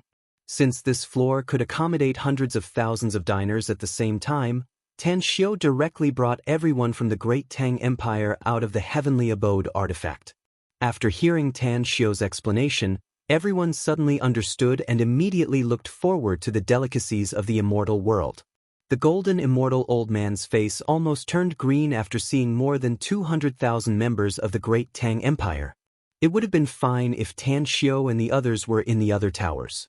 After all, the quality of the dishes in the other towers was much worse than the one in the middle tower. 1 year. At least a year's worth of income is enough to make up for the loss of more than 200,000 people. I wouldn't have boasted if I knew this earlier. The golden immortal old man secretly regretted it, but he squeezed out a smile and ordered the kitchen to prepare the dishes. After he left the tower, he shook his head with a wry smile. He thought that even his master, Madame Empyrean Pole, was grateful to Tan Xiu, so she would definitely accept it if he treated them to a free meal. 1 meal. They ate for 2 whole days. At first, the members of the Great Tang Empire thought that it was just a delicacy. However, when they ate the first dish, they were shocked to find that the dish they ate actually contained a huge amount of energy. Just 1 mouthful was more beneficial than absorbing 10 immortal stones. They ate and drank to their heart's content. Tan Xiu stored all the members of the Great Tang Empire into the heavenly abode artifact. Because of the delicious food, almost all the members of the Great Tang Empire who were below the immortal stage had advanced by leaps and bounds, and each of them had advanced by at least 1 level. Outside the Stargazing Pavilion, Tan Xiu and Gu Yenner turned around and looked at the old golden immortal who was wiping his sweat at the top of the gate. Both of them revealed a strange smile at the same time. Gu Yenner said with a smile, "Master, do you think he will slap himself? I have secretly estimated the cost of this meal. It will cost at least 10 million immortal crystals." Some of them even brought the unfinished immortal wine into the heavenly abode artifact. It seems that they are going to keep it for later. Tan Xiu said with a smile, "A conservative estimate is at least 10 million. Otherwise, the dignified Stargazing Pavilion shopkeeper, a golden immortal powerhouse, wouldn't have been so distressed and sweaty. He wouldn't have been so relieved when we left." Hee. Gu Yenner held Tan Xiu's arm and said with a smile, "Anyway, we won't get such benefits again for a long time. Now that we've finished taking advantage of them, It's time for us to buy some thugs. Tan Shio nodded and said, let's go to the largest convict arena in moon-gazing Monarch City. We're not short of money now, so we can be rich for once. Gu Yenner smiled brightly. After all, the 1 million crystal essences given by Madame Empyrean Pole was not a small amount. At least, it was enough for them to use for a long time. Moon-gazing Monarch City, Convict Arena. After Tan Shio and Gu Yenner arrived, the attendant inside led them directly to the immortal convict arena. At this time, a fierce fight was taking place inside the convict arena, and both sides were profound immortals. Two distinguished guests, you can tell me what you need in the convict arena. I'll serve you wholeheartedly for the rest of the time. You can call me Xiao Yu, said the beautiful attendant with a smile. Tan Shio nodded slightly and checked the cultivation of all the gladiators in the convict arena, as well as their combat records. Finally, he slowly said, I want to buy 20 golden immortal gladiators. Ask your steward here to name a price. The attendant, Xiao Yu's expression slightly changed and her attitude immediately became more respectful. She said, two distinguished guests, no one has ever bought so many golden immortal gladiators at once, so please wait a moment. I'll invite the steward here. He'll personally serve the two of you. Half a quarter of an hour later, under the guidance of the attendant, Xiao Yu, a charming and beautiful woman came to the front of the duo. Her watery eyes quietly glanced at Tan Shio and Gu Yenner, and then said with a smile, I heard that the two distinguished guests want to buy 20 golden immortal gladiators. Is that true? That's right, said Tan Shio. We do need to buy 20 golden immortal gladiators. The higher their cultivation and the stronger their strength are, the more perfect it will be. As for the price, I hope the steward can give us a discount. The beautiful woman thought for a while and said, we have a total of 209 golden immortal gladiators here. Among them, 29 are late-stage golden immortals, 62 are mid-stage golden immortals, and the rest are early-stage golden immortals. Since you think that the higher the cultivation and the stronger the better, then I can only recommend the late-stage golden immortal gladiators to you. What's the price? Said Tan Shio calmly. According to the market price, each late-stage golden immortal gladiator is worth 8 million immortal crystals. Since you want to buy 20 of them, that's 160 million immortal crystals. I'll give you a discount of 10 million immortal crystals. You only need to pay 150 million immortal crystals to take away 20 late-stage golden immortal gladiators. 150 million immortal crystals? Tan Shio could only force a wry smile inwardly. He originally thought that the 1 million crystal essences he had should be enough to buy 20 late-stage golden immortal gladiators, but he didn't expect that the price of these gladiators would be so expensive. After taking a deep breath, Tan Shio said, since you have enough golden immortal gladiators here, then I'm relieved. Let's have some fun here first. We'll carry out the transaction after we've had enough fun. You go to your business first and let this Miss Xiao Yu accompany you. I'll tell her to call you after we're done playing. The beautiful woman smiled and said, if so, then I won't bother you anymore. Xiao Yu, serve these two honored guests well. If they are not satisfied, I'll throw you into the convict prison's cage and make you a gladiator. Xiao Yu's expression drastically changed and she immediately replied in fear and trepidation, I'll do my best to serve these two honored guests, manager. Tan Shio let out a faint smile and watched the beautiful woman leave.